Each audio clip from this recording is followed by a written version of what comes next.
I just walked in and said he's doing it for me.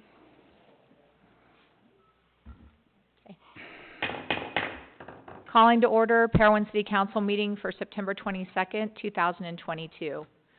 Thank you so much for being here, for coming out. We're always grateful when we have you here and for your interest in everything that's going on here at the city, and grateful to be serving you as your Parowan City Council. We have Ben Johnson giving our opening ceremony.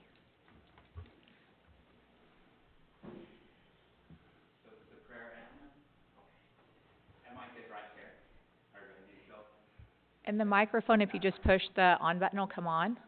So I tested it before, it should work. It's a little circle with a line.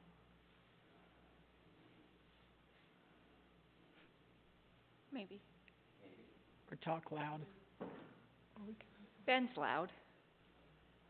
I meant that as a compliment. It worked before we started, unless it really does use batteries that fast. Okay. Thank you. Okay.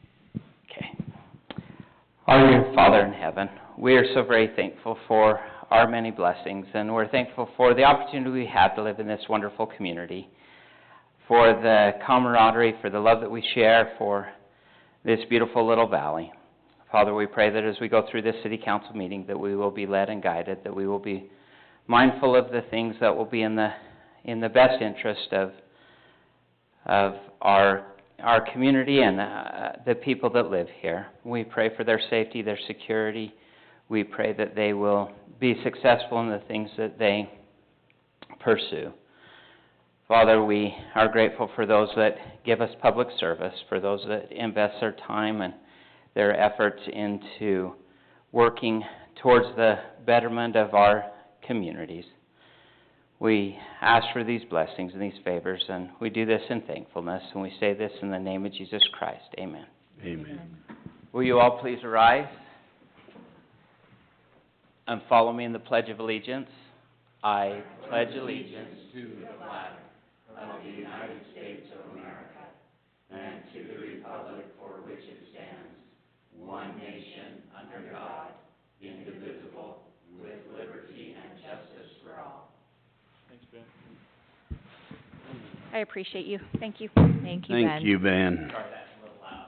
That's okay. I'm loud enough. All right. Do we have any declaration of conflicts or personal interest in the agenda items by the city council members? No. No. Mayor? No. Okay. And then we need an approval of tonight's meeting agenda by vote.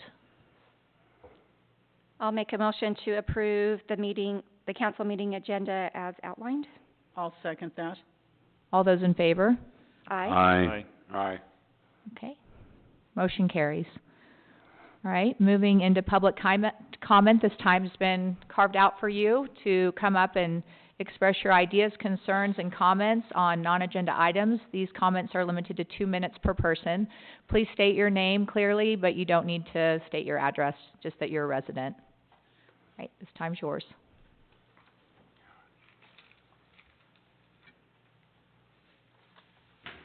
Hello, Hi. I'm Douglas Fox.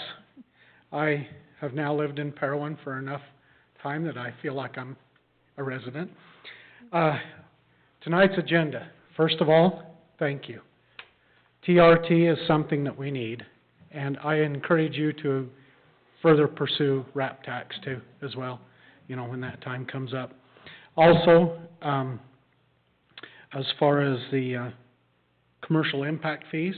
It can't be the agenda item. Oh, yeah. Oh, it can't? No. Oh. Anything but agenda. Anything but, okay. Well, anyway, great place. I'm glad to see things moving forward to acquire additional funding for things that we need. And wonderful place to live, and thank you for letting me know that it can't be agenda items. Anyway, that's all. Thank you. Thank you. Thank you.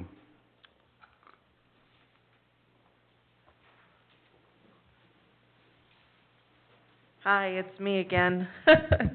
Heather Pete, resident of Parowan. Last city council meeting, Dan Jessen, I think I'm saying that right, was appointed as the new city manager, and according to his references that were read during the meeting, he's good with figures, in management. He's a builder, neutral, balanced, and is currently the Iron County auditor. And at least at the time of that meeting, I understood that he had not given notice for that position. So one of my questions is how long will the transition be before he begins working full-time for Parowan? And then also, I just wanted to say I'm glad that he knows how to balance a budget, and hopefully he has great ideas on how to bring more money into Parowan without taxing the current residents. My concern and issue is with the gaping hole left with Cleve Matheson's resignation. My understanding was that he actually held two positions. He was the city manager as well as the planning department. Did the city council set aside money to hire somebody to head up the planning department? And then, just wanted to state that the knowledge that walked out the door with Cleve was immeasurable. If the city's council's intent is to rely on planning and zoning commission to fill those shoes, as a town, we're in trouble. I hope that either an olive branch is extended to Cleve in hopes of reconciling, or that the mayor looks to hire a new person to head up the planning department. Thank you. Thank you. Is it appropriate for that to be addressed, or we just hear the comment? Okay. All right. It's your meeting. Do you want to respond, just so that we have that on it as information? Yeah, so, full-time here, started Monday, but I don't, the contract is on the agenda, which will be discussed, but I have started full-time here, and I'm putting in full-time hours. Also, on the contract, which I guess can be discussed, but I've been hired to do both the zoning job and the city manager job, and intend to do that to my fullest extent, so. All right. So in other words, a transition of me getting here, I'm here. The transition of leaving is a different discussion, but I'm here full-time. As everybody can attest, I've been here. So. All right. Any other comments? All right. So moving now into our consent meeting. These consent items are those which generally require no further discussion and are routine in nature. All items on the consent agenda are usually adopted by a single motion. This would be the approval of the City Council meeting minutes for September 8th, the approval of the warrant register for September 22nd, and the approval of the August 2022 financial statement. I move that we approve the consent meeting agenda, items 6 through 8. I'll second that. All those in favor? Aye. Aye. Okay, motion carries. Thank you. Now we'll move into the action meeting. This is where we have, basically just for clarification, because I've been asked questions about the action meeting, we have an opportunity to discuss these items, and these items are also opportunities to vote. We could vote or table, depending on the outcome of the discussion. There are items 9 through 16 in action tonight, with the first one being the mayor's recommendation, which is reestablishing our Board of Adjustment. We have up to be the new Board of Adjustment Jim Shurtleff, Jerry Vesley, Aaron Hall, Amy Wilkie, and Joe Tripp. I have spoken to each of these individuals and have confirmed that they are willing to serve the city in these capacities, and it's just up to the City Council to advise and consent. May I say something, Mayor? Yes. I think it'd be a good idea to get this if this group is approved, to have a meeting with Justin. Where'd Justin go? He stepped out. He just stepped out. Need to put a bell on him, so we know Right? where he's at. The Board of Adjustments is unique in city government because it's the only committee that their decision, the only recourse is the district court. It doesn't, a decision by the Board of Adjustments does not come back to the city council to override or whatever. The only appeal process is to the district court, and there's a lot of, legal ramifications on the Board of Adjustment, and I think it'd be beneficial to, especially the new members, to have Justin sit down with us for half hour and just explain the legal ramifications of the Board of Adjustments. Because the state has some very specific, requirements in order to grant variances. So I just think that's a recommendation I would make to you, Mayor. I think that I agree, I like that, and a training, basically a training, and just to confirm. In that vein, Jim, Yes. I know that it's part of our contract with, our attorney to come to planning and zoning meetings. Do we want to extend that to the Board of Adjustments as well? They have always come to the, Board of Adjustments. I was just gonna say, 'cause yeah, you're right, It's a really sticky, I mean, there's some real liability on individual members as well as the city. It's one of the unique, probably, wouldn't you agree, Dan?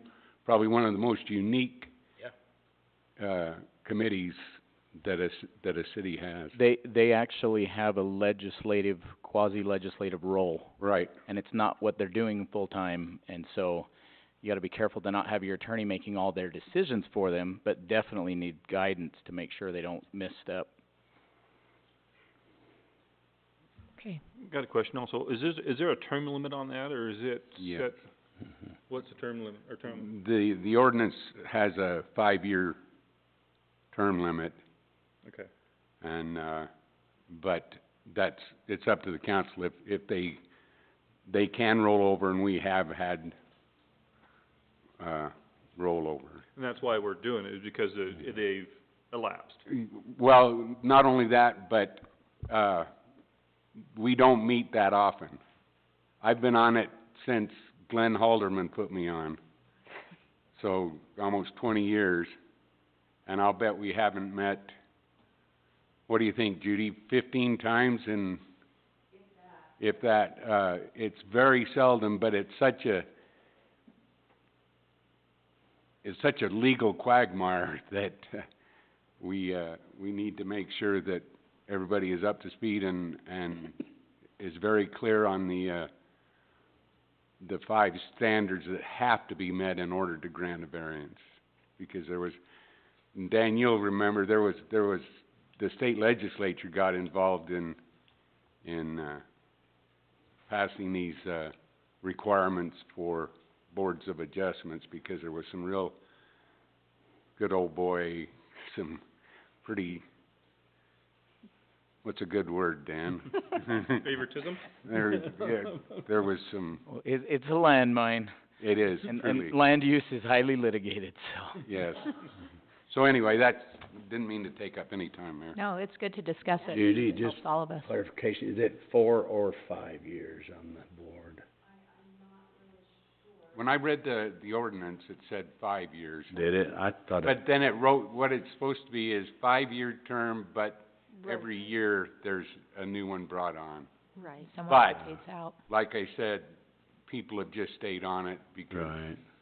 So are their terms staggered to start with? it's supposed to be according to the ordinance. So we would probably need to designate some of these people to 1, 2, 3, 4, and 5-year. In that initial meeting, we would Do decide that that. and, anyway. Yeah. Okay. One other clarification, the reason I'm on it is because needs to be a representative from the city council, and in talking to the mayor, just to give a little continuity, because we have all 4 new people on it. So, and then once they get up and going, then if the mayor wants, then I'll step down and let one of you guys have it. It does say in there as a 5-year, term of 5 years. That's Term of what- 5 years. Yeah.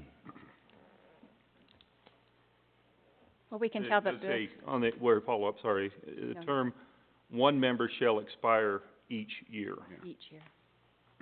So that, But like I say, we meet so seldom that it's just been one of those committees that's stayed together and meet when we have to. So to meet the rotation, they'll have to be, like you say, determined to be a one, two, three, 4, and whatever, yeah, okay.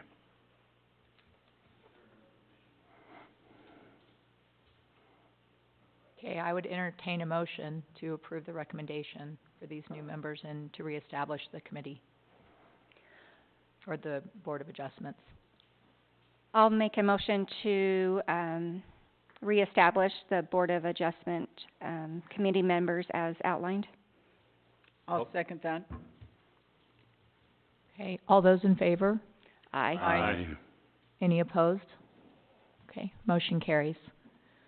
All right, item number 10 is the mayor's recommendation for Tony Leisman. He was recommended for the Planning and Zoning Committee as an alternative member, or an alternate member, sorry. And he did attend last night for most of that meeting and has agreed to that assignment if he is approved by the city council.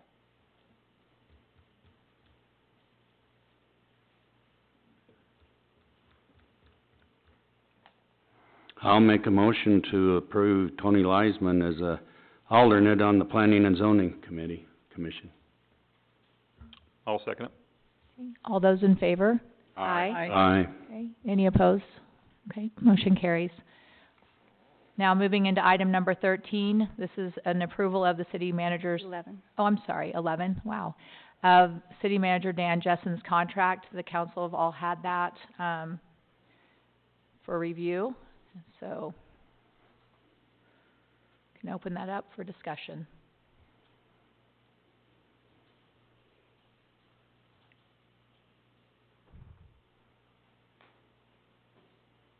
Or a motion if there's no discussion.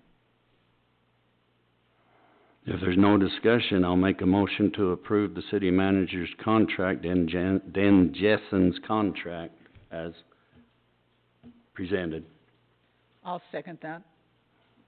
All those in favor? Aye. Aye. Any opposed? Okay, motion carries. Mayor, can I- abstain. Oh, okay, thank you.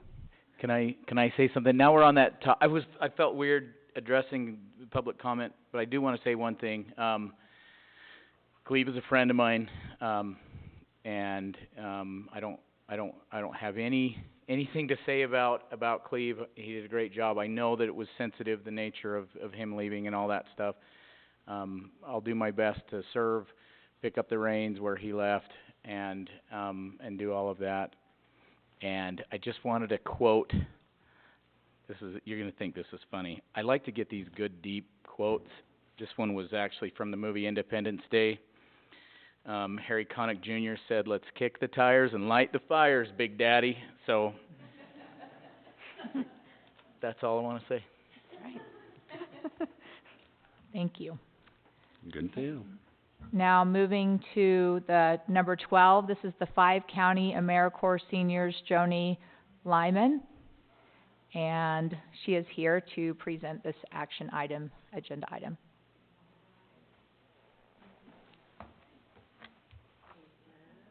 I have a sister named Joni. I don't hear that very often yet. Thank you. Thank you, yeah. Thank you.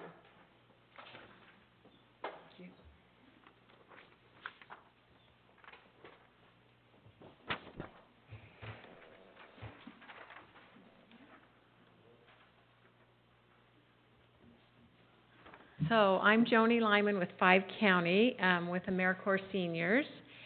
And, I gave you a little printout of kind of what we do, just a brief little, summary of what our programs are. So what I have are 2, programs, Senior Companions and Foster Grandparents. And all my volunteers, we call them volunteers, they're lower income seniors who we actually pay a little stipend, $3, and it is now $3.15. It was $3, but they raised it 15 cents, so, we pay them that little bit. Most of my volunteers are just on Social Security. Some of them might have a little bit, but they have to be, 150%, 200% of poverty to be a volunteer. And they have to work at least 15 hours a week. They have to be over 55. So most of mine do about 20 to 22 hours a week. And, my average age is 72. So, senior companions, they go to the homes of other seniors, they take them shopping, they take them to doctor's appointments, get their hair cut, any kind of needed errands. They can just go and visit, provide companionship, do a little light housekeeping, provide respite care for seniors so that their loved ones can get out and about. And each of my volunteers have between 5 and 10 clients that they see. So they go once a week and spend 3 or 4 hours with each person. So they get a little bit of time. So they're great. Parowan has 2 of my, I won't say favorites, but they are probably 2 of my favorites. And you probably know Norma Baker. She's been on our program for 22 years. I love her. I love her. And Barbara Witten, she's also one of mine who I think she helps everybody, not just the people I line her up. She helps everybody. But anyways, you have 2 great senior companions. Our other program is the foster grandparent program, which I don't have any in Parowan, but I would love to have some in Parowan. Foster grandparents, same criteria, but they go to the schools and help the kids with their reading. They work one-on-one with kids. They are never in charge. They're not the disciplinarians. They're the grandparents. So, that's a fun program. So, it's not only good for the people they serve, but it's great for my senior companions and foster grandparents. It's kind of a little community. We meet every month. I keep track of them. Last month we had the AARP driver's safety class, which I think is really good for all seniors. So our program paid for that training, so our volunteers could all take it. So we do recognition of them. We do birthday gifts, and anyways, it's just kind of a little thing that our seniors can feel a part of. So, I like to come and brag about them to you. But also, we have a grant, and it calls for match money. So this is a way that I get my match money, is I go to the communities that I have volunteers in that are actively serving and they have clients here, and ask for a little donation. So last year, you guys donated $750, so I'm just asking for that much again, but I'm open to, if that's too much or too little or whatever. So that's why I'm here. So are there any questions about the program? I don't know if you're familiar with those, some of you have been here a little while, so you might know about them, because I come every year. I just know when I worked in the dental field, Norma would take several different patients into the office where I worked, and she would drop them off and pick them up, and I just love Norma for many reasons, but she does help a lot of residents in Parowan, and she's doing great work, and it's really a great service. And it really is. Parowan being, I do allow them to go at least twice a month to Cedar City, any clients, and more if there's special circumstances. But on the norm, it's twice a month. So it's pretty good, and it's all free to the clients. They don't pay for mileage. They don't pay for any of the services. It's a free service to them. So. Did you say you were, looking for a foster grandparent in Parowan? Yes.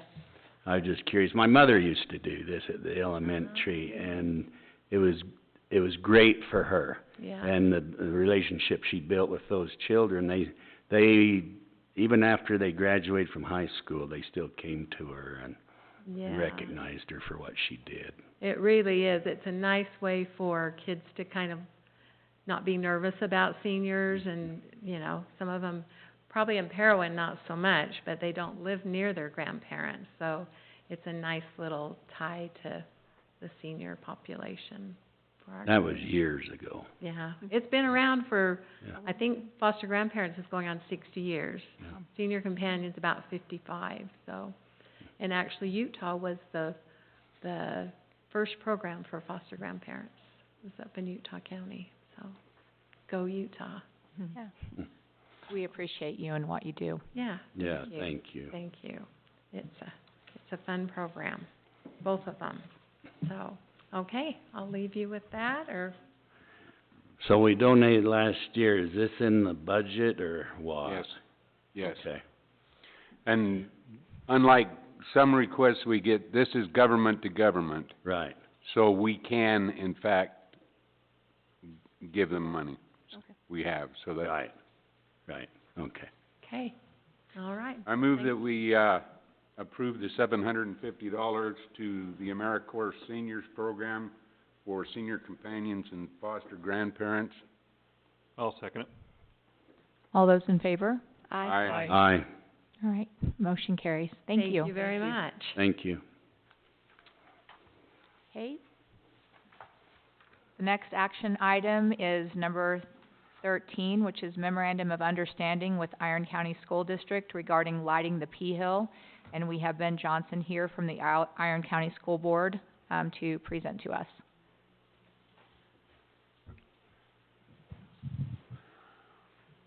Okay, thank you. First off, thank you for being willing to serve our community. We live in such a wonderful, little community, and, proud of it, and proud to, have grown up here, and exciting to see the things that, you're working on and that we're working on. And, so I have submitted to you just a memorandum of understanding, to go between Parowan City and Iron County School District. And the purpose of this memorandum of understanding is to set up the relationship for the P Hill and the lighting of the P. My concern coming into this, even though I am a member of the Iron County School Board, is that it is protected and held by Parowan and not the school district. So the P is Parowan's. The P is important to us. We see that a little bit different than at the school district. Things can ebb and flow there just a little bit, and so that's one of the important pieces. Dan did have a comment on the memorandum of understanding, which I think is great for clarification. Dan, do you want to bring that up? Yeah, it's just that it describes Parowan and the Iron County School District setting aside $500 each in a capital account. It doesn't say whether it's one time or ongoing, and I kind of read it as ongoing, and then I found out, that it was one time, and then I found out it was ongoing, and I thought, well, maybe that ought to be clarified. Absolutely. And so, even as simple as set aside $500 each on an annual basis in a capital account, something like that, to be able to clarify that, I think would be important.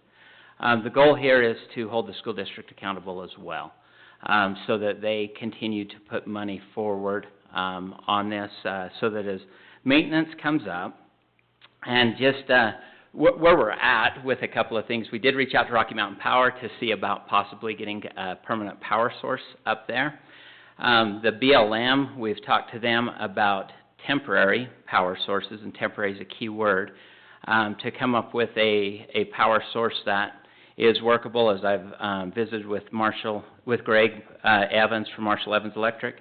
I think we've come up with a good solution. It's a job box type of solar unit. The job box contains the batteries, everything, solar panels set up on top, something that is easily maintainable and can be moved if required. And so it is a temporary power source there. They run just about $21,000 for something like that to be able to do. The batteries that are in that, and I talked to Jeremy Franklin about this just a little bit, I think it's our decision, you know, the way that we go. We can simply put just AGM batteries in, which are readily available. They're fairly inexpensive, but they'll only last 6 to 7 years. 6 to 7 years, who knows what batteries will be at that point, so that's not a bad thing. And, you know, at that, the cost, there will be a cost that's associated with that. But if the cost is $4,000 or $5,000, you know, in 5 or 6 years, we'll have plenty of money in that capital account to take care of those. That's the goal and the objective of this MOU. Questions? So, now, we talked about it last time as far as maintenance and all that stuff, insurance, stuff like that onto it. Who's in charge of that? Is that, you know what I'm saying, is, when are they gonna say, who's gonna go up and look at it? Is the city going up and looking at it, or is the county, or the city, school district going up and look at it, maintenance, you know what I mean? Is somebody's in charge of that, or is it just gonna get dropped, or? No, so Parowan City will be the one that is in charge of the maintenance. Now, what's happening right now is community members are going up as lights have been broken or anything like that. They've been taken care of by community members. This is an important thing to the community. As far as getting the school district to maintain the lights, to maintain this system up there, I'll be frank, it's not going to happen. They don't have electricians. They don't have the resources to be able to do that. And so we will, as a city, if this is something we want to do, we as a city will have to come up with ways to be able to do that. But in here, so the main and the bigger portion of the maintenance on the P Hill is the whitewashing of the P, all of that. It has been done by the school district, or it has been done by the high school, not the school district, in the past. The only caveat here is now the school district, or the high school will let you know when that's happening, when that's taking place up there. And, you know, just so we can help them to understand, to protect lights, to do those types of things. But the city would hold the maintenance aspect of this. My only concern is it doesn't state that in here. Okay? It just says, as far as the, unless I looked over it.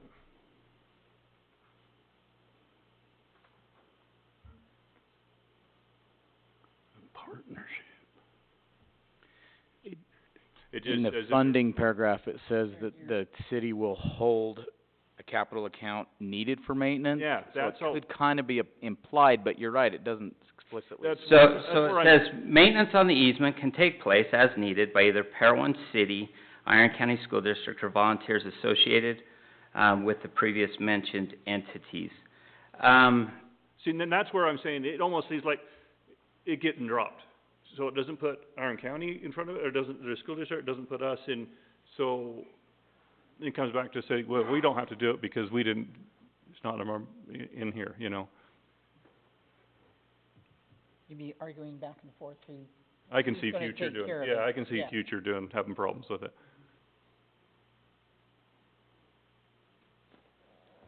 So do you have a recommendation to add verbiage to that? I just bringing it up, but I think it should, because if it's not spelled out, in my opinion, somebody down the road's gonna say, Well, yeah, just well, I thought you were gonna do it this year, or this, you know what I'm saying? as needed. So, in the reporting aspect, it says the easement will be held by Parowan City and Iron County School District, by Parowan City, and Iron County School District shall inform Parowan City of activities associated with maintenance of the P.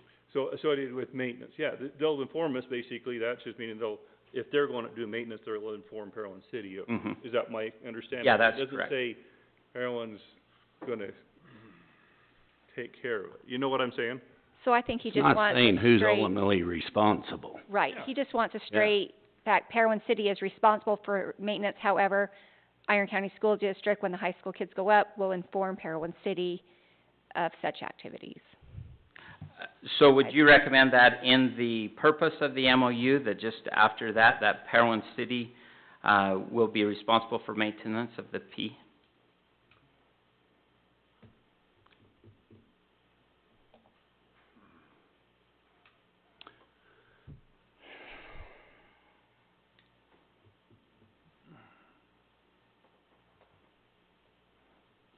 So is that held,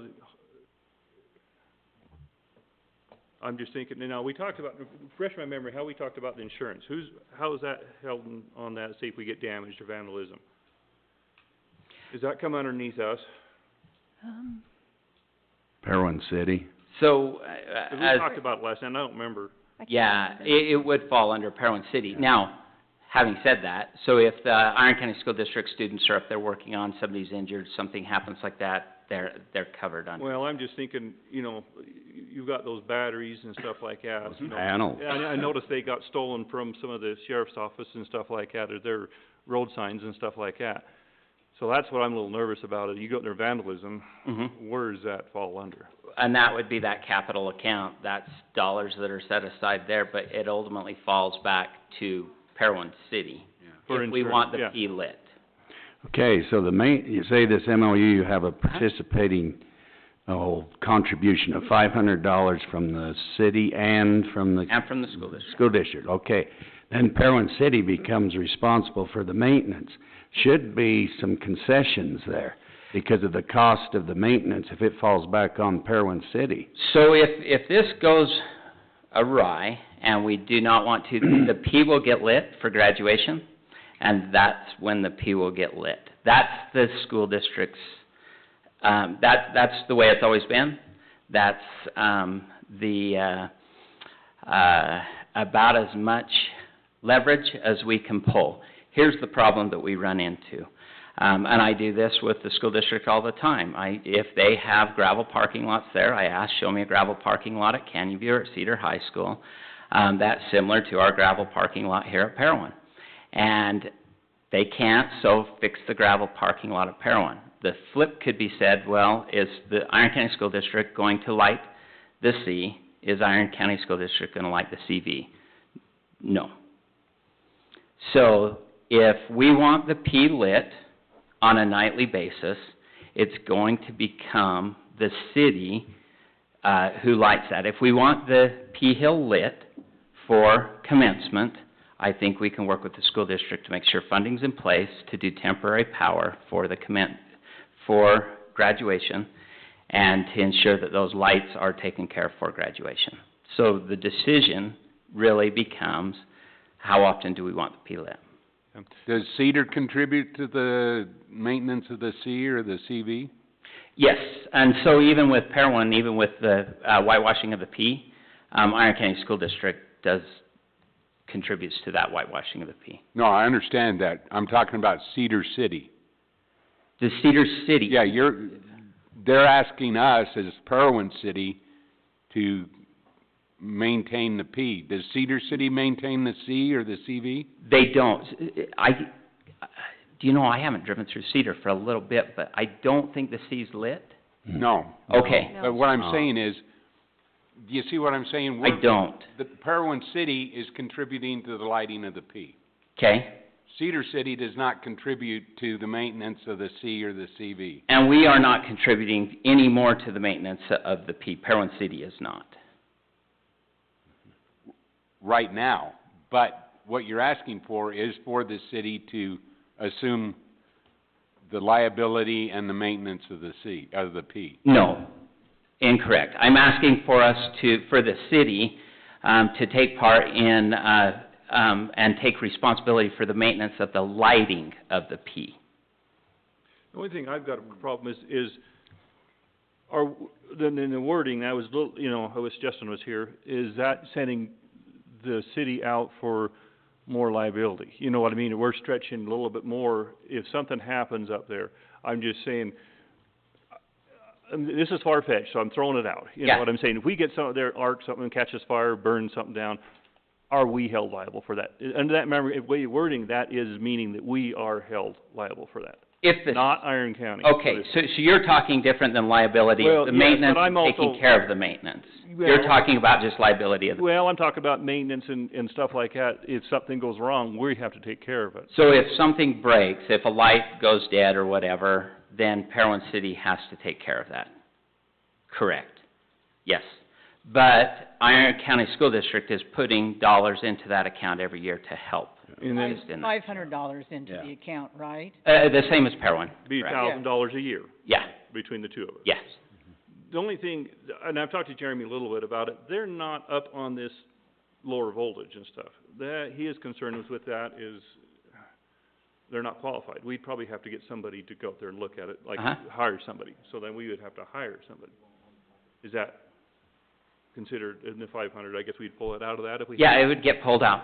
The question becomes, and when we absolutely can maintain the system and operate the system for graduation. If that's the intent, if that's where we want to land, we can get in a good position to where we can take care of the P during graduation without an MOU put into place. However, the residents do like on the flip side, and I get everything everybody's saying, and hopefully we can work it out, but the residents do love the P lit every night. Like, I hear it a lot. At Chevron, at Maverick, I do. You can roll your eyes, but it really does. Well, it really does. The But- residents really do like the P lit. They do. But Ben, at this point, doesn't the city have the easement with the BLM? The city and the Iron County School District, because of the MOU, actually would hold the easement. So, like you're saying, if there was a fire or something created because of this, they would share liability with that depending on who was at fault or how that would happen. But the MOU pulls Iron County School District into that easement, and so that's why we have to have the MOU in place before we can finalize the easement. That's what we're asking. So with the MOU, Iron County School District is co-responsible for any liability dealing with the lighting and maintenance of the PO. No, with the easement. But just, The easement. okay, so what does the easement do? The land up there is not owned by Iron County or by Parowan City. It is owned by BLM. So we it have the right to allows go across. us to be able to do things on there. But what we're asking is, if there's some sort of liability established by us holding the easement, is Iron County School District co-responsible for any liability? With the easement, it would be, But not with... but not with the Right. maintenance, correct. Yeah, so that's where I'm a little nervous on. I would like to, legal-wise, before I would vote on it, I'd like to see, where we stand on it. I don't wanna put Parowan City out there too far to where, I'm just saying, what if? So in the case that the batteries fail, the solar fails, the lighting fails, and Parowan City would be at risk to be able to have to relight that, the P would look exactly like it looks right now. So as far as our risk and our liability from a community, and this is Ben Johnson, a community member talking right now, our liability from the community, if that system completely dies, the P will look exactly like it does now. But I'm talking about who takes care of the bill on it if we don't have enough money in there. If it goes over $1,000 or whatever's in the account, Does that come Parowan from has us? to That- make wait, up the wait, difference. Sounds Okay. like us, it comes from us. right? Not. So then request and see if Iron County School District will put $1,000, if Parowan will put $1,000 on an annual basis. Yeah, that's what I'm Um, gonna say. Let's say something catastrophic happens, we have $2,750 saved up, and we zero that out. There's nothing that says we have to have that light on by 12 o'clock or... No, that could shut down completely. Now, as we've seen with the community, they got the word out on this and raised $20,000, $21,000 that fast to be able to get the lights out there. Well, that's what I was gonna say. It's That important to the community. doesn't prohibit fundraising. Oh, heavens, no. So there's still the... This just sets aside money that's guaranteed every year to go into an account to try to protect the city. It's interesting because I'm getting hammered here. My whole goal is to try to protect the city as we go through this. Now, what leverage do I have with the school district? I can say, we can say you paint the water tank up there every year for Cedar High School. You paint the water tank for Canyon View High School. That dollar amount is this dollar amount that comes back into here. So that is the conversation with the school district to say, hey, put some money into this to help take care of Parowan because you're doing these things for the other high schools. Just for my purpose, the whitewash and stuff like that comes out of school district or Parowan? high school? Parowan High School Is that takes where care of it's, that. okay, so Mhm. they- yeah. Yep. And it's a lot of times donated dollars. I'm a little confused, Ben. I thought Okay. we approved this MOU Parowan took. So we approved the easement. So easement. this is simply an MOU that they like to see with the easement that says Okay, who the so they're partners are. asking for this in addition, as an addendum to Yeah. the easement. So we could do the MOU with no dollars associated with it. We could just run into a memorandum of understanding with no dollars towards that. That would put Parowan City at 100% risk or liability for any maintenance that's in there. You're right, this isn't a lot of money, but in 10 years, you have $10,000 you can replace batteries with, and half of that came from the school district. Mhm. Has Justin looked over this or anything? Do you know, Molly? He's had the packet. Has he looked over it? And I'm just excused that Justin had to leave. He had an emergency that he needed to go attend to. But, I mean, he has had the packet. We haven't discussed the MOU, but he... And it's very boilerplate, it's very just, I- open-ended. Dan, do you have any concern on this? You've looked through it, have you? Yeah, I've looked through it, and I don't have any concerns. My biggest concern was the vagueness of the $500 term, annual or one time, and if we can just insert the words on an annual basis between each and in, I think that satisfies that for me. And this simply says, at the end of it, that this MOU shall be effective upon signature from the authorized officials of Iron County School District and Parowan City and will remain into effect until modified or terminated by any one of the partners by mutual consent. So one can back out, which always makes me more nervous for the school district backing out, But even backing out on the MOU, the important thing is that the city has an easement. Right. Meaning, Exactly. we all know how politics work. At least the city has control of the P. And just so you're aware, the $500 also allows it to be at a level that does not have to go through board approval. And so this is something that can be done just simply by the business administrator at that level to continue it moving forward. So, and we have really good support, actually. And, it's really kind of a cool, as you guys are thinking about this, it's really kind of a cool thing. Both of our principals live out of town, but they love Parowan. They have seen what Parowan is. And this community cares that they're working towards, that every month they're going through and seeing how can we make Parowan High School and Parowan Elementary more a part of the community? How can we help our community? How can we work together to accomplish these things? And so I think there's a lot of momentum that direction. I think there's a lot of positive that's working that way. I go to bat any chance I can for Parowan with the school district, and I've heard in the past that there's concerns that things get taken away. Things get promised, and then things change, and things move, and things get taken away. Over the last little bit, we have had the commitment of funds for a nice multi-purpose building that's here. They're starting to work through some of those processes. They want Parowan involved in that. They want it to be a community resource for that building. And so we're seeing a shift in the way Parowan's perceived and the way Parowan's being treated at the school district, and hope that continues. Can I ask another question, just real quick on, it's the same thing, the pledge that we did for the $7,500, where Yes. is that one going into play? I think we discussed it last time, but just refresh my memory. So the $7,500 would go towards that $21,000 that we need for this unit. For the unit, okay. Yeah, so that's what it'll go into. So the goal at this point is to, once again, go have a hard conversation with the school district and tell them they need to match your donation towards that. That gets us around the $15,000 mark, and then to reach out to the community and see if we can find some that will contribute to that. I think the school's actually doing that currently and beginning to get funds in place for that.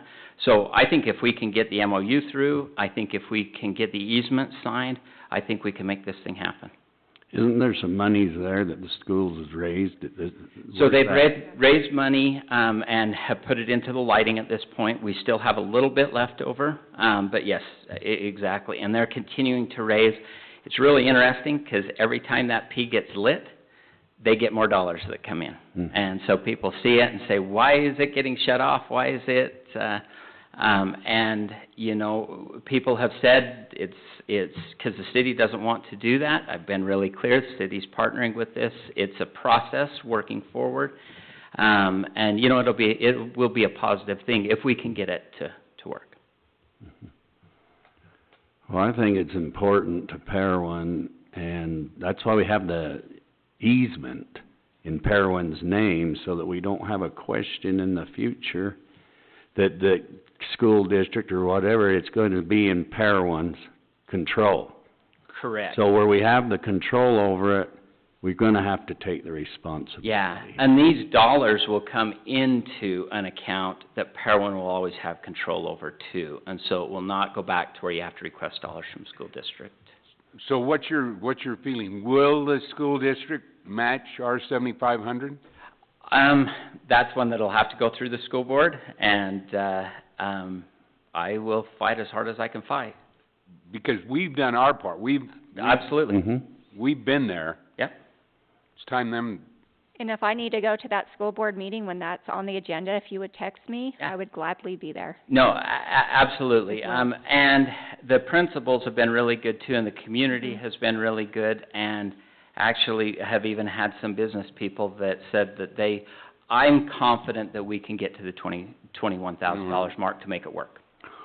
And I think that we can, through contributions, can maintain this $500. Absolutely, and I would There's gonna love- be businesses, there's gonna be individuals. I mean, if we need the money, it'll be there. And I would recommend you set up an account that people can donate towards. I would love to donate towards this, and if it we require the city to have $500 put in, so we can require Iron County to put the $500 in every year. But let's have the community, to put $1,000 in this a year from the community on top of the $1,000 that's going in, I don't think would be hard at all to do. Right.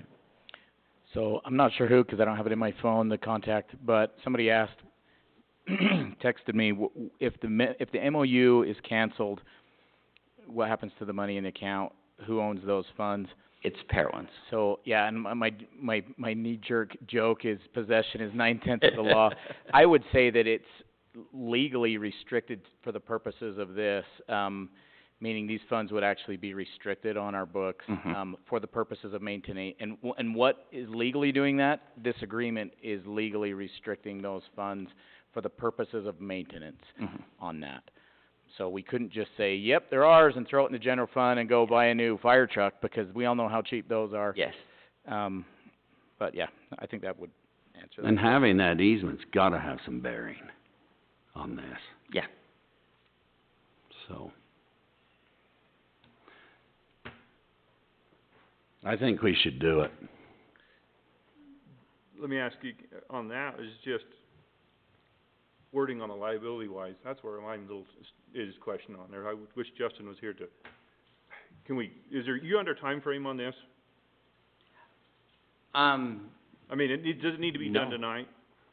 So we can talk N- to Justin, just legally, No, I want you- on the wording as far as making sure we're not, that's my opinion, not the rest of the council, but making sure I'm not putting Parowan out there too much, as far as liability wise or something like that, if something happens and. Yeah, no, there's no time frame on this other than the P's not lit. Right. The P will be lit for graduation. We will make sure that happens. Other than that, The only thing I could see in is your just court. putting the wording in that, like Dan said, as far as that, but also just let Justin look through it and see, he might just look at it and say, what's your worry, So are you concerned that the Parowan's gonna shoulder the whole liability and not the school district at all? And I don't Something understand that concern, because if Yeah. something happens and the lights, and once again, this is me, Parowan community member, if something happens to the lights there and something happens to the solar and something happens, we're in the exact same position that we are right now. We have a P that looks just like it looks right now. Yeah, correct, I understand that, but I'm saying if something else happens, I'm just saying if somebody got hurt, yeah, Yeah, so if somebody got hurt up there while they're up, around on the P, they would fall under your insurance, no, it would fall, because it's an MOU, even if your kid's we have white shared- washing? What's that? Even if it's a student up there, So why? if it's a student that's up there, that falls under us 100% because that's a school activity that goes through there. If a hiker's walking on the P and slips and falls, the They're playing solar with that, doing, generator, isn't gonna have much difference. That's where I'm just that kinda iffy, 'cause they come back and sue the city because we're held 100% for it, 'cause we don't have a fence around it, or, you know what I'm saying, there's that'd come under our liability, yes, our insurance, but our, Or because all we have is an easement that gives us permission to go there. It's still BLM land. Yeah, I really, So I think I'm getting not in- totally in agreement with the liability issue. I don't think we're exposed. We have I- liability That's the only for thing that maintenance. we're concerned about is, I mean, for example, when we dug the Meeks Pond, Mhm. okay? City property, the district was involved, the whole thing, had a memorandum of understanding between the city, the school, and the school district over the construction of Meeks Pond, okay? People were saying, well, you need to put a fence around it. No. But you can't, because once you put a fence around it, then you assume the liability What I was for gonna that. say, you're not taking liability because that's still open. But what That's I'm still saying is BLM and that- not fenced, and a fencing, it's going to cause a liability issue. Right. As long as that's clear, that's our question is, So this memorandum of understanding is only for the maintenance side of okay. things. So that's what it is. It's to establish that the school needs to talk to Parowan City if they're doing maintenance up there, and that Parowan City holds the dollars that are pulled in to a maintenance account for that. That's the MOU. Yeah, I think we're getting too far afield. Well, I do. I don't think we should kick this down the road. I think we should just take care of it. And if you want to, I guess, put in some stipulation that if there is a liability question that causes us concern, then back out of it. And it's in there. It can be terminated by one of the partners. Yeah, it's already there. And let me just point out, I mean, if somebody were to be hurt up there and they were litigious, they're gonna sue the school district, the BLM and the county and the city all at the same time, and And the county. and the county and Yeah. and you know, and then luckily you're in the right side of the table with the federal government, and they have their lawyers, and you know, we so you, as your legal opinion, I mean, based on your vast experience, Well, I won't give a legal opinion, but I'm saying if we have any liability, it would be covered by our blanket coverage, Yeah. if we even do at all, and that's probably more of a question for Justin. okay. But would certainly be on the same side of the table as the BLM would. Okay. And they have a lot deeper pockets. Yeah, that's what I was gonna say. You're Now, not now gonna that be makes standing sense, alone. 'cause I don't want the school district to say, hey, sue Parowan. And you see the deepest pockets. Yeah, they'll Is go it after Parowan or the BLM. school district? I think the only time we would be concerned is if we literally did something ourselves. Right. Jeremy was up there, and I don't want to throw Jeremy under the bus. He's a good buddy, so I could say this. Jeremy did something on purpose, that the city did something that now the city has a problem, but I don't know. Okay. Yeah, I think we should take care of it. I don't think we're exposing ourselves any more than what we would be having that easement.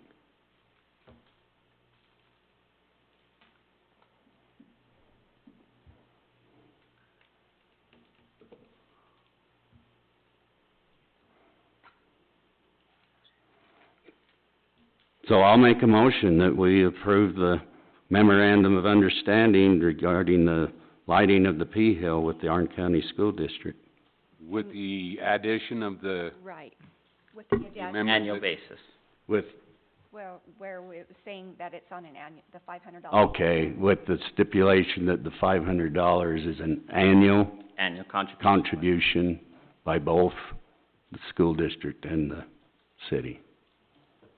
I'll second that motion. All those in favor? Aye. Aye. Any opposed? No.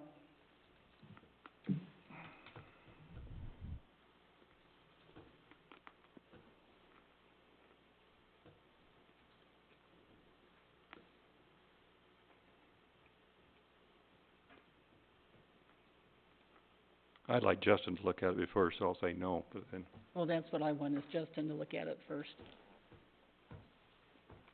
Not to not do it, just to have him look at it. I think the fact there's no term, I think that'd be a good assignment, say, Justin, look at this. And if he's like, we got a flashing red light, then we say, okay, let's now can we come back and revisit? let's fix So- this. The school district still has to countersign it. Yeah. We I'd can like do to that. do that. We So can what do if that. So can we redo that? We can redo that, yes. Okay.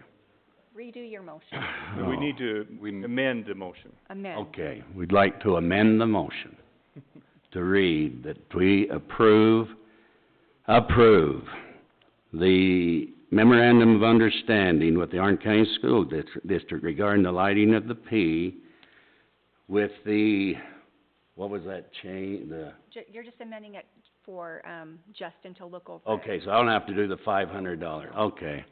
With the understanding that Justin Waymont, the city attorney, to review the memorandum to see if there is a exposure of liability that's excessive from what, anything that should be, acceptable. I'll second that. You did good. Thank you. All those in favor? Aye. Aye. Aye. Any opposed? Okay, motion carries. Okay. Thank you, Ben. Thanks, Ben. Okay, moving to item number 14, this is the cooperative agreement providing for consolidated dispatch service in Iron County, and Dan Justin is going to tell us about that. Okay, so the last time this was executed was in 2017, and it says that they'll do this every 5 years.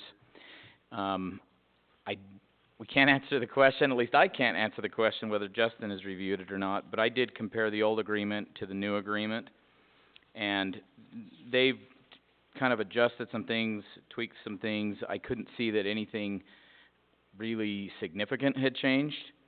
Of course, I jumped straight to the money part of things, and really this is done by formula, is the way it's done. Every single year they take a look at all of the calls, and it's not, there's like 4 or 5 different calls that they measure. If Mike was here, he could tell us about that, but it has to do with calls for service versus all the different types of calls that they dispatch out. They proportion those to the relevant agency, whether it's the Sheriff's Department, Parowan City, Cedar City, SUU, and all of that stuff, and then they say, okay, this is how much it is per year, and then we pay them once. It's heavy-handed, the way it always has been, in that we have a board member representative on the Cedar Communications Board, and the agreement says that we will adopt and appropriate the money to fit whatever it is. And we actually don't have any control over their budget. So that's kind of, I wish we had more control over it, but we don't. But on the other hand, what are you going to do? There's only one dispatch center. It needs to operate. Really, the only variables there are how frugal is the state in managing it. And they're usually pretty frugal. The state shares in some of the cost. If you look at the agreement, it says that the state, there's a base split, 53% for the Utah Department of Public Safety on, I think it was, salaries and wages is a 60-40 split. We're the 40. The state picks up 60% of the personnel. That's really, in any operation like this, personnel is where the majority of the cost is. Now, last year, they just did a big increase. They actually added a person, through my knowledge, at the county. The county used to actually control these funds before it was turned over to the state, and they financed a new FTE, or full-time equivalent person. The county picked up a portion of it for part of the year, and then the state picked up the other part, and now it's fully on the state, except for we cover 40% of that cost always. Then there's a 50-50 split on operational stuff. So it's pretty much the same agreement it used to be. They've just kind of tweaked it, and it says it'll be looked at every 4 years. Again, I don't want to give my legal opinion. As I've read through it, it's pretty much the same as it used to be, and it's not like there's a lot of dispatch centers out there that we can play against each other to try to negotiate a lower rate. It's kind of a take it or leave it type thing, so, they do a good job. I'm trying to remember the name, Jennifer Stefanoff or something like that. I just remember her name is Jennifer. She's the new facility, took over a couple years ago, and she does a great job. They operate out of the public safety building in Cedar City that the county owns, and, they're doing a great job, so that's about all I have to say about it.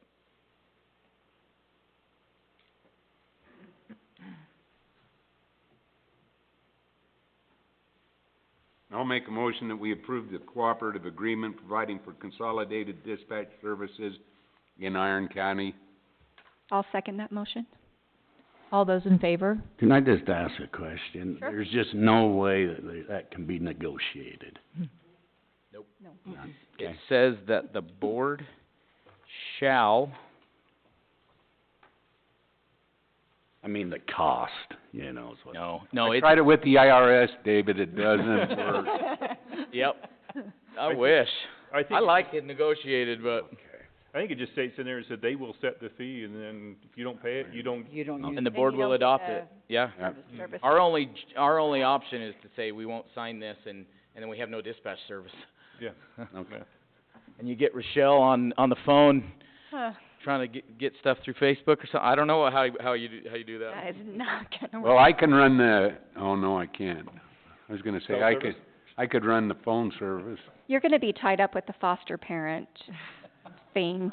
The grandparent? Yeah, the grandparent. I don't like the little buggers, I don't wanna be around them. Okay, I just thought I'd ask, I'm sorry. We cannot negotiate. Did someone second that? Yeah, I did. We have a motion and a second. All those in favor? Aye. Any opposed? All right, motion carries. Moving into the transient room tax. This is TRT. It would be creating an ordinance that would allow us to begin collecting this tax. And, it was a process that we've been working on, and now we're to the time limit where we need to pass it at this meeting if we're going to be able to begin collecting it in January of 2023. Did you want to cover any of those details?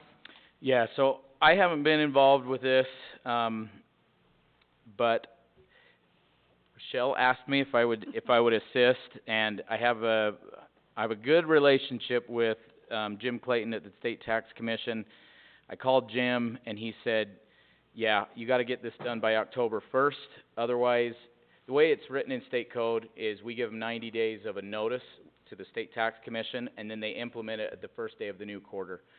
So we have to get it in by October 1st in order for the rate to be effective and for collections to start happening January 1st.